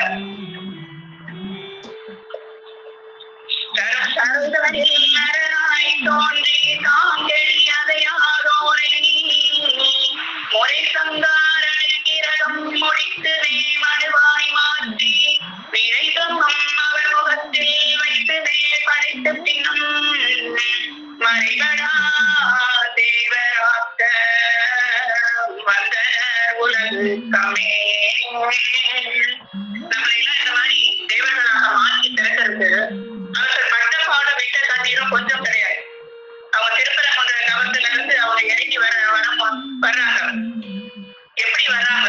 அந்த அந்த கோலத்துல அந்த வந்து எவ்வளவு நாள் அவங்க வந்து பத்தியாராம இருந்தாங்க, என்ன கோலத்துல வந்தாங்க, கால்ல ஒரு இது கிடையாது, துணி கிடையாது. அந்த திருப்பரங்குன்றத்துல இருந்து அவங்க மதுரைக்கு இறங்கி வர்றாங்க. ஒரு 6 கிலோமீட்டர் தூரம். நம்ம ஏதாவது அந்த 1 கிலோமீட்டர் அந்த சாலையில இருந்து நீங்கெல்லாம் வந்து மெய்வை சாலைக்கு அந்த 1 கிலோமீட்டர் நடக்கிறது அப்பா அப்படின்னு நடந்துட்டு வருவோம். இப்ப எல்லாம் யாரும் நடக்கிறதே இல்லை. எல்லாம் பஸ்ல போய் எல்லாம் பஸ்ல எல்லாம் சைக்கிள்ல ஸ்கூட்டர்ல அப்படிதான் போறாங்க. பக்கத்துல உள்ள கடைக்கு போனா கூட ஒரு ஸ்கூட்டர் எடுத்துட்டு போயிடுறாங்க. 64 கிலோமீட்டர் மதுரையில வந்து அவங்க பிரச்சாரம் பையன் பண்ணும் போது யாருமே கேட்கல. காதலதான் கேட்க இருதய காதல் பத்தி நேற்றெல்லாம் சொல்லிட்டு இருந்தாங்க. காதல்ல வந்தா கேட்க கடவுள், காதல்லாம் கேட்க மாட்டான். மதுரையில வந்து உலக வாழ்க்கை வாழ்ற மனுஷங்க யாருமே கேட்கல. அப்ப அவங்க மதுரையை விட்டுட்டு திருப்பத்தூர் வராங்க. 62 கிலோமீட்டர். யாராவது நடந்து வருவாங்க 62 கிலோமீட்டர். அகிலவனம் வரும்போது எத்தனையோ கிலோமீட்டர் அவங்க நடந்திருக்கலாம். இந்த பாரவான்கள் எல்லாம் அவங்களுடைய பாட்டை நினைத்து இது பண்றாங்களாம். அந்த இதுவரைக்கும் விஞ்ஞானிகள் எல்லாரும் அந்த எல்லையை வந்து அவசரம் கொண்டுதான் கண்டிருக்கிறாங்க. நேர்ல பார்க்கல, நம்மதான் அந்த நேர்ல பார்த்த அந்த புண்ணியவான்கள். இறைவனை நேரிலே பார்க்கும் ஒரு காலம் ஐயா நிலை பெறும் கணத்திலே கொடுத்து கொண்டு மாறியே ஆடும் மனுஷராக மகத்துவம் காணுமோ தவத்தி நாட்டு.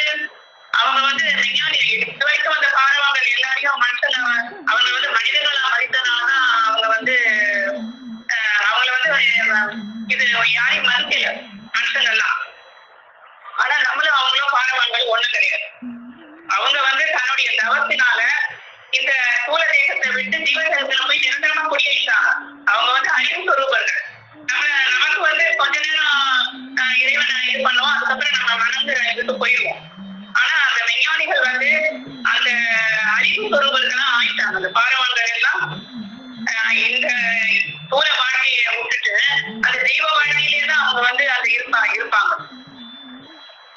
அவங்க வந்து திறந்து வருவாங்க. எப்படி அவங்கள வந்து அடையாளம் கொள்வது அப்படின்னு கண்ணபிரான் பகவத்கீதையிலேயே அருளி இருக்கிறாங்க. இவங்கதான் ஒரு கல்வி அவதார புருஷர்னு.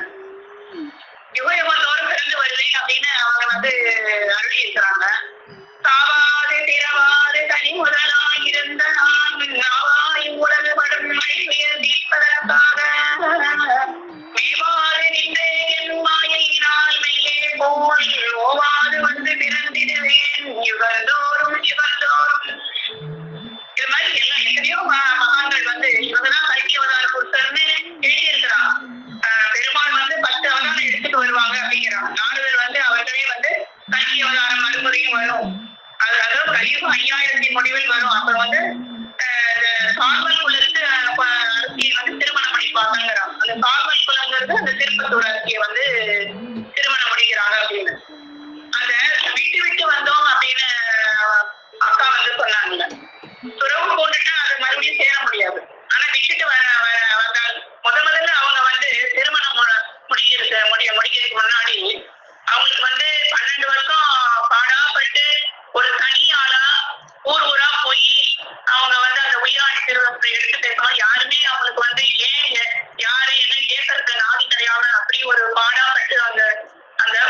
3 தலையை முதல்ல வந்து சேர்க்கிறாங்க. அந்த முதல் தலை யாருன்னா அந்த நெய்வேலி முத்துல் அம்மாவும் அவருடைய கணவர் வீராமுகிதன் அவருடைய மகன், அவங்க 3 பேர் வந்து முதல்ல தெய்வத்தை வந்து அடையாளம் கண்டு கொண்டு அவங்களுக்கு வந்து அப்புறம் தன்னுடைய மகள் சம்சாமா, நம்மளுடைய பெரியம்மா மணிமதி நாச்சியார், அவங்க வந்து தீர்க்க தரிசனத்திலே வர்றாங்க. நம்மளுடைய பாட்டி அவர்களோட உத்தரவுப்படி இந்த மாதிரி இந்த இடத்துல அவங்க இருப்பாங்கன்னு அவங்கதான் முதல்ல நம்ம நெய்வேலிக்கு வந்து வித்து போடுறாங்க. ஏன்னா யாரு எவருன்னு அவங்களுக்கு கேட்கறது நானும் இல்லாம ஒருத்தர் இப்ப நம்மளே வந்து யாருமே கேட்கல, நமக்கு எவ்வளவு கஷ்டமா இருக்கும். அப்ப யார் அப்ப அவங்கதான் முதல்ல அவங்கள வந்து கண்டு அவங்களுக்கு வந்து அவங்க விடுதியில வந்து இருந்து அவங்களோட எழுதுறதெல்லாம் வந்து எடுத்து பத்திரமா வச்சுட்டு வருவாங்களாம். அந்த அவங்க நிறைய அந்த இதுல சுரேஷ் மித்திரன் ஒரு பத்திரிகையில வந்து வரும். அதுல வந்து அந்த பின்னாடி பக்கத்துல உள்ளதெல்லாம் தெய்வம் வந்து இது பண்றதெல்லாம் அதெல்லாம் பொக்கிஷமா இது பண்ணது. அவங்க வந்து அந்த மூணு பேர் தான் அவங்க வந்து தன்னுடைய மகளையும் திருமணத்தை இழுத்து ஐக்கமக்கா வந்து இந்த எல்லைக்கு வந்தது தெய்வ முகத்துடைய திருச்செயல் தான். எத்தனையோ பேர் முன்வந்த மகத்துக்கள் எல்லாம் வந்து எத்தனையோ பேர் வந்து பிறந்து வந்திருக்கிறாங்க அப்படின்னு சொல்றாங்க. ஆனா நம்மளாம் எந்த இதுல வந்து வரல, ஏதோ தொட்டைக்குறையினால இந்த எல்லைக்கு வந்து சேர்ந்தோம். நம்ம எல்லோரும் அந்த நெய்வழி தொடர்ந்து அந்த நெய்வேலி சாலை என்னும் எல்லையில போய் அந்த இறுதி கிழமை நேரத்திற்கு நம்ம எல்லோரும் அங்க சேர்ந்து சொத்துப்படி அடையணும் அப்படின்னு நம்ம எல்லோரையும் தெய்வத்திட்ட பிரார்த்திக்கிறோம். எல்லோருக்கும் நமஸ்காரம். ஜீவ சகோதரி சாலை மேகலா அக்கா அவர்கள்.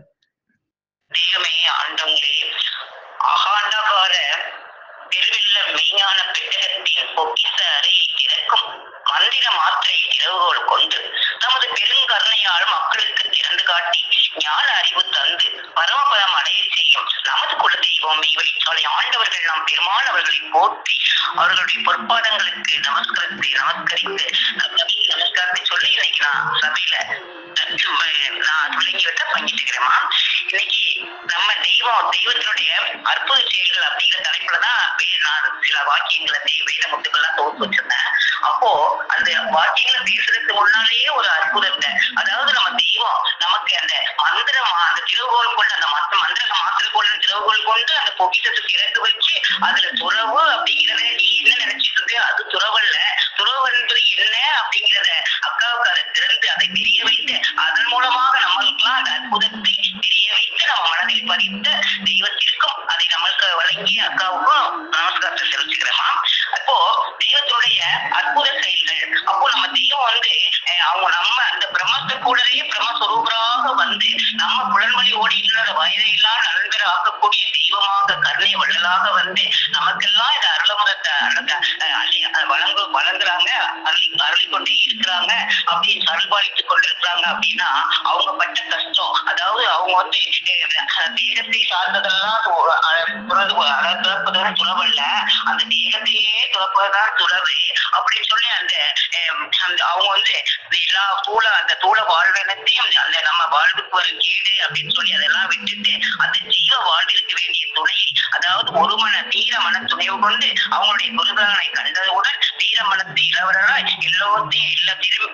எல்லாவற்றையும் திறந்து அந்த திரும்பி வராததெல்லாம் எல்லாத்தையும் விட்டு ஒத்தை மனம் படைத்து திறவு கொண்டு இந்த இருவழியை விட்டு அறுவழியை தொடர்வதற்காக நம்ம தெய்வம் உடல் பொருள் ஆசான் அனைத்தையுமே தன் அந்த ஆசான் திருவடியே நமக்கு துணை அப்படின்னு சொல்லி உடல் பொருள் ஆவியினே எனக்கு இல்லை உனக்கே என அவங்களுக்கே ஈந்து அவங்களுடைய அந்த அருள் வழியை பெறுவதற்காக அந்த அருள் வழியை பெறுவதற்காக அனைத்தையும் துறந்து அவங்க பட்ட பாடு அவங்க பட்ட பாடினால கெட்டு அதுல பெற்று அந்த தவ பலனை நமக்கெல்லாம் எவ்வளவு எளிதாக நம்ம பெருமான் நமக்கெல்லாம் அருளிக்கொண்டே இருக்கிறாங்க.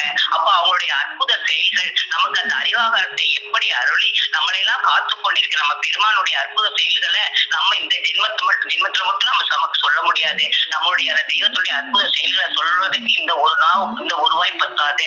அப்போ அதுல இருந்து ஒரு சில திருவாக்கியங்களை அவங்களுடைய செயல்களை நான் பங்கிக்கிறேமா.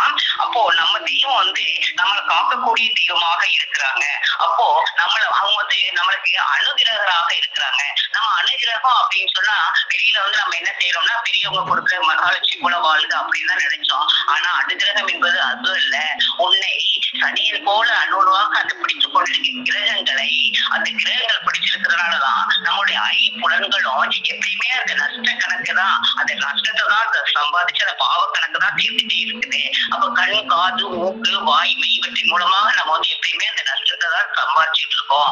அப்போ அந்த நஷ்டம் அப்படிப்பட்ட அந்த அந்த ஐம்புலன்களையும் அந்த லாபம் வரக்கூடிய வியாபாரமாக செய்யக்கூடிய பெருமானாக நம்ம பெருமான் இந்த வசன காலத்துல வந்திருக்காங்க. இந்த கண் கண் எப்பயுமே அந்த கண்ணு ஈகோலிசன் வீடாக தான் இருந்தது. அந்த கண்ணை மாற்றி பாண்டியன் கண்ணை பார்வையில் வைத்திட பார்க்கும் செயல் வேற எதுவுமே இல்லை அப்படின்னு சொல்லி நம்ம தெய்வம் நமக்கெல்லாம் அந்த அகக்கண்ணை திறந்து அந்த கோடி சூரிய பிரகாச ரூபத்தை நம் இறையாசனத்தில் தரிசிக்க வைத்த தெய்வமாக இருக்கிறாங்க. அடுத்து நம்மளுடைய செடியில பாம்பு உட்கார்ந்த செடியாக தான் இருந்தது. அதை அவங்களுடைய அந்த வாய்மையும் அந்த மந்திரக்கோளால் அவங்க மாற்றி அதை செடி அந்த தேவலோகத்தில் கேட்கக்கூடிய வசனம், திருவசனங்கள் கேட்கக்கூடிய காதாக அந்த அந்த செடி அந்த உயிர் செடியை உயிர் துளையாக நமக்கெல்லாம் மாற்றி அருள்றாங்க. அதுக்கப்புறம் நம்மளுக்கு கண், காது, அடுத்து நம்மளுக்கு அந்த வாய், அதாவது பேச்சில் நாவானாய், அந்த பேச்சுல அந்த வாயில என்ன கொடி இருந்தது, அந்த நாய் தான் கொடி இருந்த வாயாக இருந்த வாயில மாற்றி பேச்சில் நாவனை அமுத நாவோனாக்கி அந்த கலைமகள் வீட்டிற்கும் அந்த நாவாக தேவ நாவாக மாற்றி வைக்கக்கூடிய பெருமானாக இருக்கிறாங்க. அப்புறம் நம்ம மூச்சு, அந்த மூக்கொலியாக நம்ம சுவாசிக்கிற மூச்சு அதிகமாக வீணாக போய்கொண்டிருந்த மூச்சு உள்ளடங்குவதுதான் தவம், அந்த சுவாசம் உள்ளடங்குவதுதான் தவம் அப்படின்னு சொல்லி அதற்குரிய உளவு முறைகளையும் தெய்வத்தை பத்தி நினைக்கிறதும் பேசுவதும் அவங்கள பற்றி பாடும் போதுதான் நம்மளுடைய மூச்சு உள்ளடங்கும் அப்படின்னு சொல்லி அந்த உளவு முறைகள் எல்லாம் நமக்கு சொல்லி நம்மளுடைய அந்த மூக்கு அந்த மூச்சு உள்ளடங்கு அந்த வல்லமையும் நமக்கு அழைத்து நம்மளை எல்லாம் அந்த லாபவாடையை செய்யக்கூடிய பெருமானாகவும், அப்புறம் இந்த தூளம் அழித்து போகக்கூடிய தூளம், அது தூள வாழ்க்கையை துச்சமா எண்ணி ஜீவ வாழ்க்கையை திறம்பட வாழணும். அப்ப இந்த தூள வாழ்க்கையை துச்சமாக எண்ணி எது நமக்கு நித்திய வாழ்க்கையாக இருக்குது, அந்த ஜீவ வாழ்க்கை தான் நித்தியமாக இருக்குது. அப்ப அந்த ஜீவ வாழ்க்கையில நம்முடைய புகுத்துவதற்காகத்தான் நாம் வந்திருக்கிறோம் அப்படின்னு சொல்லி அந்த அறிவாக ரூபர் நம்மளை அந்த ஜீவ வாழ்க்கையில் போகுவதற்காகத்தான் தினமும் அவங்களுடைய அந்த வானமிருந்து அந்த அவங்களுடைய ஆளவாய் அமுத நமக்கு கொடுத்து அந்த செறியுணர்வை நமக்கு எல்லாம் கொடுத்து அந்த வாய் சுவையுணர்வாக இருந்து நம்ம எல்லாம் மாற்றி செறியுணர்வுடைய தேவர்களாக ஆக்கக்கூடிய அந்த அருளமத்தை தினமும் வளரக்கூடிய பெருமானாக மாற்றி இவ்வாறு ஐம்புலன்களையும் நமக்கு லாபம் தரக்கூடிய அந்த வியாபாரத்தை செய்யக்கூடியவர்களாக மாற்றி பெரும் பணம் சம்பாதித்து நம்மளாம் கோடீஸ்வரராக அவங்க அந்த பொக்கிஷத்தை அந்த மெய்வழி என்னும் அந்த போலோக கைலாயத்துல நிரப்பி வச்சிருக்கிறாங்க.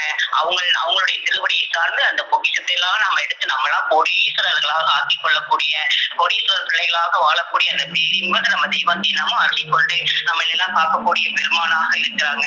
அப்புறம் நம்ம தெய்வம் அறிவாகார ரூபராக இருக்கிறாங்க. நம்ம இதுவரைக்கும் 6 பருவம் பிறந்து வந்துட்டோம். இப்ப அறிவு சொல்லிக்கிற 6வது பருவத்துல இருக்கிறோம். எது நன்மை, எது தீமை, நல்லது கெட்டது என்று அறிந்து நிதானித்து தெரிந்து கொள்ற அறிவு பருவத்துல இருக்கோம். அப்போ அந்த அறிவை என்னும் மாணிக்கத்தை நம்மளுக்கு நம்முடைய 6 பருவம் வரை அந்த அறிவுங்கிற மாணிக்கத்தை நம்ம எல்லாம் அழித்து அந்த அறிவாகார ரூபங்களை அறிந்து கொள்ளக்கூடிய அறிவாகாரத்திலே தினமும் கொடுத்து நம்மள அந்த நித்திய தேகத்துல இந்த தூள் அழிந்து போகக்கூடிய தூளத்துலதான் அந்த நித்திய அறிவாகார நித்திய தூளம் இருக்குது. அந்த தூளத்துல முகத்து கொள்ள தகுதியுடையவன் மனிதன் மட்டும்தான். அப்ப அந்த மனிதனே உன்னையே அந்த அறிவு தூளத்துல அந்த நித்திய தூளத்துல புகுத்துவதற்காகவே நாம் வந்திருக்கிறோம் அப்படின்னு சொல்லி நம்மளை எல்லாம் அந்த அறிவாகார அந்த நித்திய தூளத்தில் அமர்த்தி அந்த சொந்தப்படி வாழ்விற்கு அழைத்துக் கொள்ளக்கூடிய அந்த அற்புத செயலை நம்ம பெருமான் செய்து கொண்டே இருக்கிறாங்க. அதுக்கப்புறம் நமக்கு சாகாக்கலை அப்படிங்கிற ஒரு வரத்தினையும் நம்ம தெய்வம் அருள் கொண்டே இருக்கிறாங்க. சாகாக்கலை என்பது அப்படின்னா சாவருமுன் சாப்பழகுதல், சாவருமுன் பழகுவதுன்னு எளிதோ சாவருமுன் சாப்பழகுவது இந்தி எளிது அப்படின்னு சொல்லி மாற்றி சாவருமுன் சாப்பழகுதல் அப்படின்னா என்ன? அப்போ சாவருமுன் சாப்பழகுதல் அப்படின்னா நம்ம இத்தனை பொருளும் எந்த காலத்தில் அறிவோம் என்று மெத்தனை ஏங்கி நீயும் இழந்திட வேண்டாம் சொல்வேன். சுத்த கைதன்ய சொல்லொரு சுத்த கைதன்ய நாதர் சொல்லொரு பொருளினாலே சித்து நீ தினம்பழக தெளிந்திடும் உழவு அப்படின்னு சொல்லி அப்போ நம்ம ஒரு நம்மளுடைய தெய்வ பெருமான், நம்மளுடைய குரு பெருமான், நம்மளுடைய நம்மளுடைய அந்த ஆசானாக்கி நம்ம தெய்வம் அறிவாகார ரூபர் அவங்களுடைய வாய்மையில நம்ம நுழைஞ்சுட்டோம்னாலே முன்னால இருந்து நம்மளுடைய முன்னால நம்ம செஞ்சுடுறோம். எப்படின்னா நம்ம உடல் பொருள் ஆவி அனைத்தும் அவங்களுக்கே அவங்களுக்கே, அதாவது உடலுங்கிறது தேகம், பொருளுங்கிறது நம்மளுடைய வாக்கு, பொருளுங்கிறது நம்மளுடைய வாக்கு, மூச்சு அந்த ஆவிங்கிறது நம்மளுடைய மூச்சு, எல்லாமே நம்ம தெய்வம் தான் அவங்களுடைய அடிமைதான் அப்படின்னு சொல்லி அவங்களுடைய திருவடியை நம்ம சரணாகதி அடையும் போது முன்னால இருந்த நாம சேர்த்து விடுறோம். அதுதான் சாவரும் சாப்பாடு பலன்கள். அப்படிங்கிற அந்த சாகா கல்வி நமக்கு அளித்து நமக்கெல்லாம் அந்த தன்மார்க்கத்தை அளிக்கக்கூடிய அந்த அற்புத செயலை சேர்த்து செய்யக்கூடிய பெருமானாக இருக்கிறாங்க. அதுக்கப்புறம் நம்மளுக்கு தெய்வம், நம்ம தெய்வம் அந்த மூலமந்திர ரூபியாக, அதாவது மந்திராலோசனை தலைவராக அந்த மந்திர ரூபியாக நம்ம தெய்வம் இருக்கிறாங்க. அப்ப நம்ம தெய்வத்துக்கு அவங்க குருநாதர் அந்த மூல பண்டாரத்துல எத்தனையோ மந்திரங்கள் நம்ம தெய்வத்துக்கு அவங்க உபதேசம் மூலமா வழங்கியிருக்காங்க. நம்ம தெய்வம் நமக்கு அவங்களே அந்த மந்திர ரூபியாக இருந்து பலவித மந்திரங்களை எல்லாம் நமக்கு அளித்து மூல மந்திரம், மந்திர சங்கல்பம், பாவை மோட்ச மந்திரம், இப்படி அனைத்து மந்திரங்களையும் நாம் உயரக்கூடிய அனைத்து மந்திரங்களையும் அந்த யமன் பரியில் நமக்கு ஏடையமாக இருந்து நமக்கு காக்கக்கூடிய அந்த மந்திரங்களை எல்லாம் நமக்கு தெய்வம் தினம் நமக்கு திரி உணவு மூலமாக ஊட்டி நமக்கு அந்த மந்திரங்களை எல்லாம் தந்திரத்தின் மூலமாக அவங்களுடைய வல்லபத்தினால அவங்களுடைய வல்லபத்தினத்தால நமக்கு அருளக்கூடிய பெருமானாக இருந்து நம்ம காக்கக்கூடிய பெருமானாக இருக்கிறாங்க. அப்புறம் நம்மளுக்கு தெய்வம் நம்ம காக்கும் தீயாக இருந்து நம்ம காத்துக்கொண்டே இருக்கிறாங்க. தீனா எல்லாத்தையும் அழித்து தன்மயமாக்கக்கூடியது. ஆனா நம்மளை காக்கக்கூடிய நம்ம பெருமானாகிய நம்மளுடைய காக்கும் தீயாகிய நம்ம பெருமான் அவங்க ஒரு தெய்வ பிரகாச தீயாக இருக்கிறாங்க. அது நம்மளை சுற்றி கொளுத்தி ஊற்றியாது பூ போல நின்ற ஒரு பாவங்களை எல்லாம் சுத்திகரிக்கும். அப்படி செய்து எவனல்லையே வெற்றி காண செய்யும் தீயே விபூதி. அப்படி காக்கும் தீயாக நமக்கு அவங்க இருந்து நமக்கு அதை எவனிலை வெற்றி தரக்கூடிய பூ போன்ற தீயாக இருந்து நம்மை பார்த்து கொண்டு வர்றாங்க. அப்போ நம்ம பெருமானுக்கு நாம அப்படியே இருக்கணும். அப்போ நம்ம தெய்வத்தினுடைய அந்த சத்திய ஒட்டுதல்லையே நம்ம இருக்கணும். அப்போ அவங்க ஆட்சி பிறந்த அந்த சனமே ஒரு எண்ணம் அந்த முகமாக திரும்பி விட வேண்டும். அவங்க கத்தியை வீசி அதன் மேல் பாய் என்றால் பாய வேண்டும். அப்படி பாய்ந்தால் உனக்கு மீட்பு நிச்சயம். தன்னறிவில் சாய்ந்து பாயாமல் இருந்து விட்டால் அந்த கத்தியே உண்மையில் வரும். நீ என் கைவாளாக இருக்கணும். பாலை ஓங்கி கல்லை மேல் விட்டால் அது அதன் மேல் பாய யோசிக்காது. ஏனெனில் அதன் நன்மை தீமை எம் கையில் இருக்கிறது. நீ அந்த மாதிரியான திட நம்பிக்கையில் ஆக வேண்டும் அப்படின்னு சொல்லி, அப்படி இருக்கும் போதுதான் நீ எம்மை நோக்கி ஒரு எட்டு எடுத்து வைத்தால் உன்னை நோக்கி நான் 3 எட்டு எடுத்து வைத்து நெருங்கும் காலம் இது அப்படின்னு சொல்லி நம்மளுடைய செயல் எல்லாமே அவங்களுடைய எண்ணத்துக்கு நேராக இருந்தா நம்ம பெருமான் அவங்க எவ்வளவு வல்லபத்தையும் நமக்காக அருளி இந்த அற்புதங்களை எல்லாம் நமக்கு செய்து நம்மளை தினமும் இந்த தூர தேகத்தை மறந்து அந்த தீவதேகத்தில் அவங்க துறவு போன்றதுன்னு அவ்வளவோ கஷ்டப்பட்டு அவங்க வாடி வெஞ்சுழைந்து வருந்தி அவ்வளவு கஷ்டப்பட்டு அந்த துறவு கொண்டாங்க. ஆனா நமக்கு அதெல்லாம் மிகவும் எளிமையாக நம்ம பெருமான் பலவித அற்புத செயல்கள் மூலமாக நமக்கு தினமும் தெரியணுவாக அந்த ஆளவாய் அமுதாக நமக்கு தினமும் கொடுத்து அந்த மாயா வீடு அந்த வீடு அந்த வீடு பெற்று அடைய நம்ம அனைவரும் அடைய வேண்டும் அப்படிங்கிறத நம்ம தெய்வம் அவங்களுடைய திருவுள்ளமாக இருக்குது. அப்ப நாமும் தினமும் அவங்களுடைய அவங்களுடைய திருவடியை வணங்கி செவியர்களை பறிக்கொண்டே இருந்து அந்த பேரின்ப வாழ்வை அடைய முயல வேண்டும் என்பதை விளங்கிக் கொண்டேமா. நமஸ்காரமா. ஜீவ சகோதரி சாலை இந்திரா அவர்கள். அனைவருக்கும் நமஸ்காரம். இந்த உடலானது அழியும், ஆனால் நித்திய பொருளான உயிர் அழிவதில்லை. நித்திய உடல் ஒன்றை அந்த உயிர் எடுத்துக்கொள்கிறது. அந்த உயிர் நித்திய உடலை எடுத்துக்கொள்கிறதுன்றது நம்ம தெய்வம் சொன்னதுக்கு அப்புறம் தான் நமக்கு தெரியும். எடுத்ததுக்கு அப்புறம் ஒண்ணும் இல்லைன்ற உலகத்துலதான் நாமளும் இருந்தோம். மெய் வழிக்கு வந்ததுக்கு அப்புறம் தான் அதை நம்ம புரிஞ்சுக்கிட்டோம். அப்ப தெய்வம் அவர்கள் எவ்வளவு பாடுபட்டாங்க நமக்கு அது அவங்க என்ன சொல்றாங்க, அந்த அரிதினும் அரிதாகிய ஜீவமாணிக்கத்தின் பெருமிதத்தை அறிந்ததினால்தான் இந்த இக வாழ்க்கையை துச்சமாக எண்ணி எமது உடல் பொருள் ஆவியை அதற்காகவே சத்தம் செய்து ஆசான் அவர்களே கதி என்று அவர்கள் பின்னாலேயே தொடர்ந்தோம். நீயோ ஞானம் என்றாலே சிறிதும் தெரியாமல் அதை அடைய வேண்டும் என்ற இச்சையும் இல்லாது இருந்தவன். அப்படி இருந்த உனக்கு நிஜமான ஞானத்தின் தன்மையை அறிவித்து யமபடரின் அச்சத்தை கிளப்பி உண்டாக்கி தடவி சந்நிதி இருத்தி மரலைக்கை தீண்டாதபடி ரட்சிக்கும் நிவாரணை ஈந்தோம். இவ்வாறெல்லாம் படிப்படியாக உங்களுக்கு செய்தோமே. எமக்கோ முன் வந்த செம்மல்களுக்கோ இந்த மெய்ஞானத்தின் பெருமையை இவ்வளவு விரிவாக முன்கூட்டியே எவரும் எடுத்து சொல்லி செய்து வைக்கவில்லையே. ஆனால் நாமோ அதன் நீளத்தின் பெருமிதத்தையும் அது உன் தலைக்கு ஏற்றி வைக்கின்ற மகா மகத்துவமான நித்திய வாழ்க்கையின் சிறப்பையும் இவ்வளவு விரிவாக இரவு பகலாக எடுத்து கூறி உன்னை இந்த மெய் வாழ்வில் ஆக்கி வருகிறோம். அவங்க மெய்ஞானம் அடைந்த பிறகு அவங்க எப்படி மாறினாங்க? ஏன்னா அவங்க அந்த மகா காரண தேகத்தையே அறிந்தவங்க இல்லையா? அந்த அவங்க அடல் நாற்றத்தை பரிசுத்த இந்திரியமாக மாற்றிக்கொண்டவர்கள், ஒழுக்க விளக்கு இல்லாதவர்கள் ஆகிறார்கள். நீதி சொல் மனம் வீசும் அவர்களே பாவ தோஷமற்றவர்கள், விதி கடந்தவர்கள். அவர்களிடத்தில் விஸ்வநாதம் விளைவு ஏறி செயலுக்கு வந்து உள்ளபடியினால் அவர்கள் நாவின் முனை சகல மதி வாக்காதிக்க சாட்டை கொண்டு விளாசுகிறது. உன்னை போல அவர்கள் நினைத்து நினைத்து பேச வேண்டியதில்லை. ஏனெனில் உன் தேகம் அல்ல அவர்கள் தேகம், உன் கருவி குலம் அல்ல அவர்கள் கருவி குலம். ஆகவே உன் செயல் அல்ல அவர்களின் திருமேனி திரு செயல். உணர்வு பூரணமாய் ஒலிக்கும் அவர்களின் நாதம் நீ கேட்கும் மட்டையான சத்தம் அல்ல. அவர்களின் நிறை உணர்ச்சி உன் மழுங்கி போன குறை உணர்ச்சி அல்ல. அவர்களின் நுணுகிய நுட்ப இன்சுவை உன் மரத்து போன நாவின் ருசி அல்ல. அவர்களின் தெய்வீக சந்தன கந்தம் நீயே உண்டாக்கி நுகரும் நொடிநேர வாசனை அல்ல. அவர்களின் அண்டமெல்லாம் விழுகிய தோற்றம் நீ காணும் 7 ஜான் தோற்றம் அல்ல. இவை அனைத்தும் செயல் மீறி ஏற்றத்தால் வார்த்தைகளை கொண்டு விவரிக்க இயலாத அதிமகோன்னத தவ நிலையில் அத்திருமேனின் பால் நிறைந்து இருக்கின்றன. அவங்க அப்படியெல்லாம் கஷ்டப்பட்டு இதை அடைஞ்சதுனாலதான் நமக்கு இப்போ இனாமா அள்ளி அள்ளி கொடுக்குறாங்க. அதுக்கு சொல்ற உனது உயிர் உடலுக்கு சிறந்து நாம் தான். இன்னும் உலகத்தில் வைத்து மிக்க மலிவான பொருள் நாம் தான். இது எப்போடி காலத்திலும் இப்பூமிக்கு வராத மகா மகா அருமை பொருளாக இருந்தும் ஒரு மலிவான பொருள் போல் மனுக்குலத்தின் தலைக்கு இது நான் கிட்டுவதற்கு காரணம் இது எல்லோருக்கும் வேண்டிய மிக மிக அத்தியாவசியமாய் வேண்டிய இது இல்லாவிட்டால் நித்திய நரக பிராப்தி கிட்டுவிடுமே. அத்தகைய ஒரு பொருளாக இவன் மீட்புக்கு கட்டாயம் வேண்டிய பொருளாக இருப்பதால் தான் இப்படி மலிவான பொருளாக வந்து இருக்கிறது.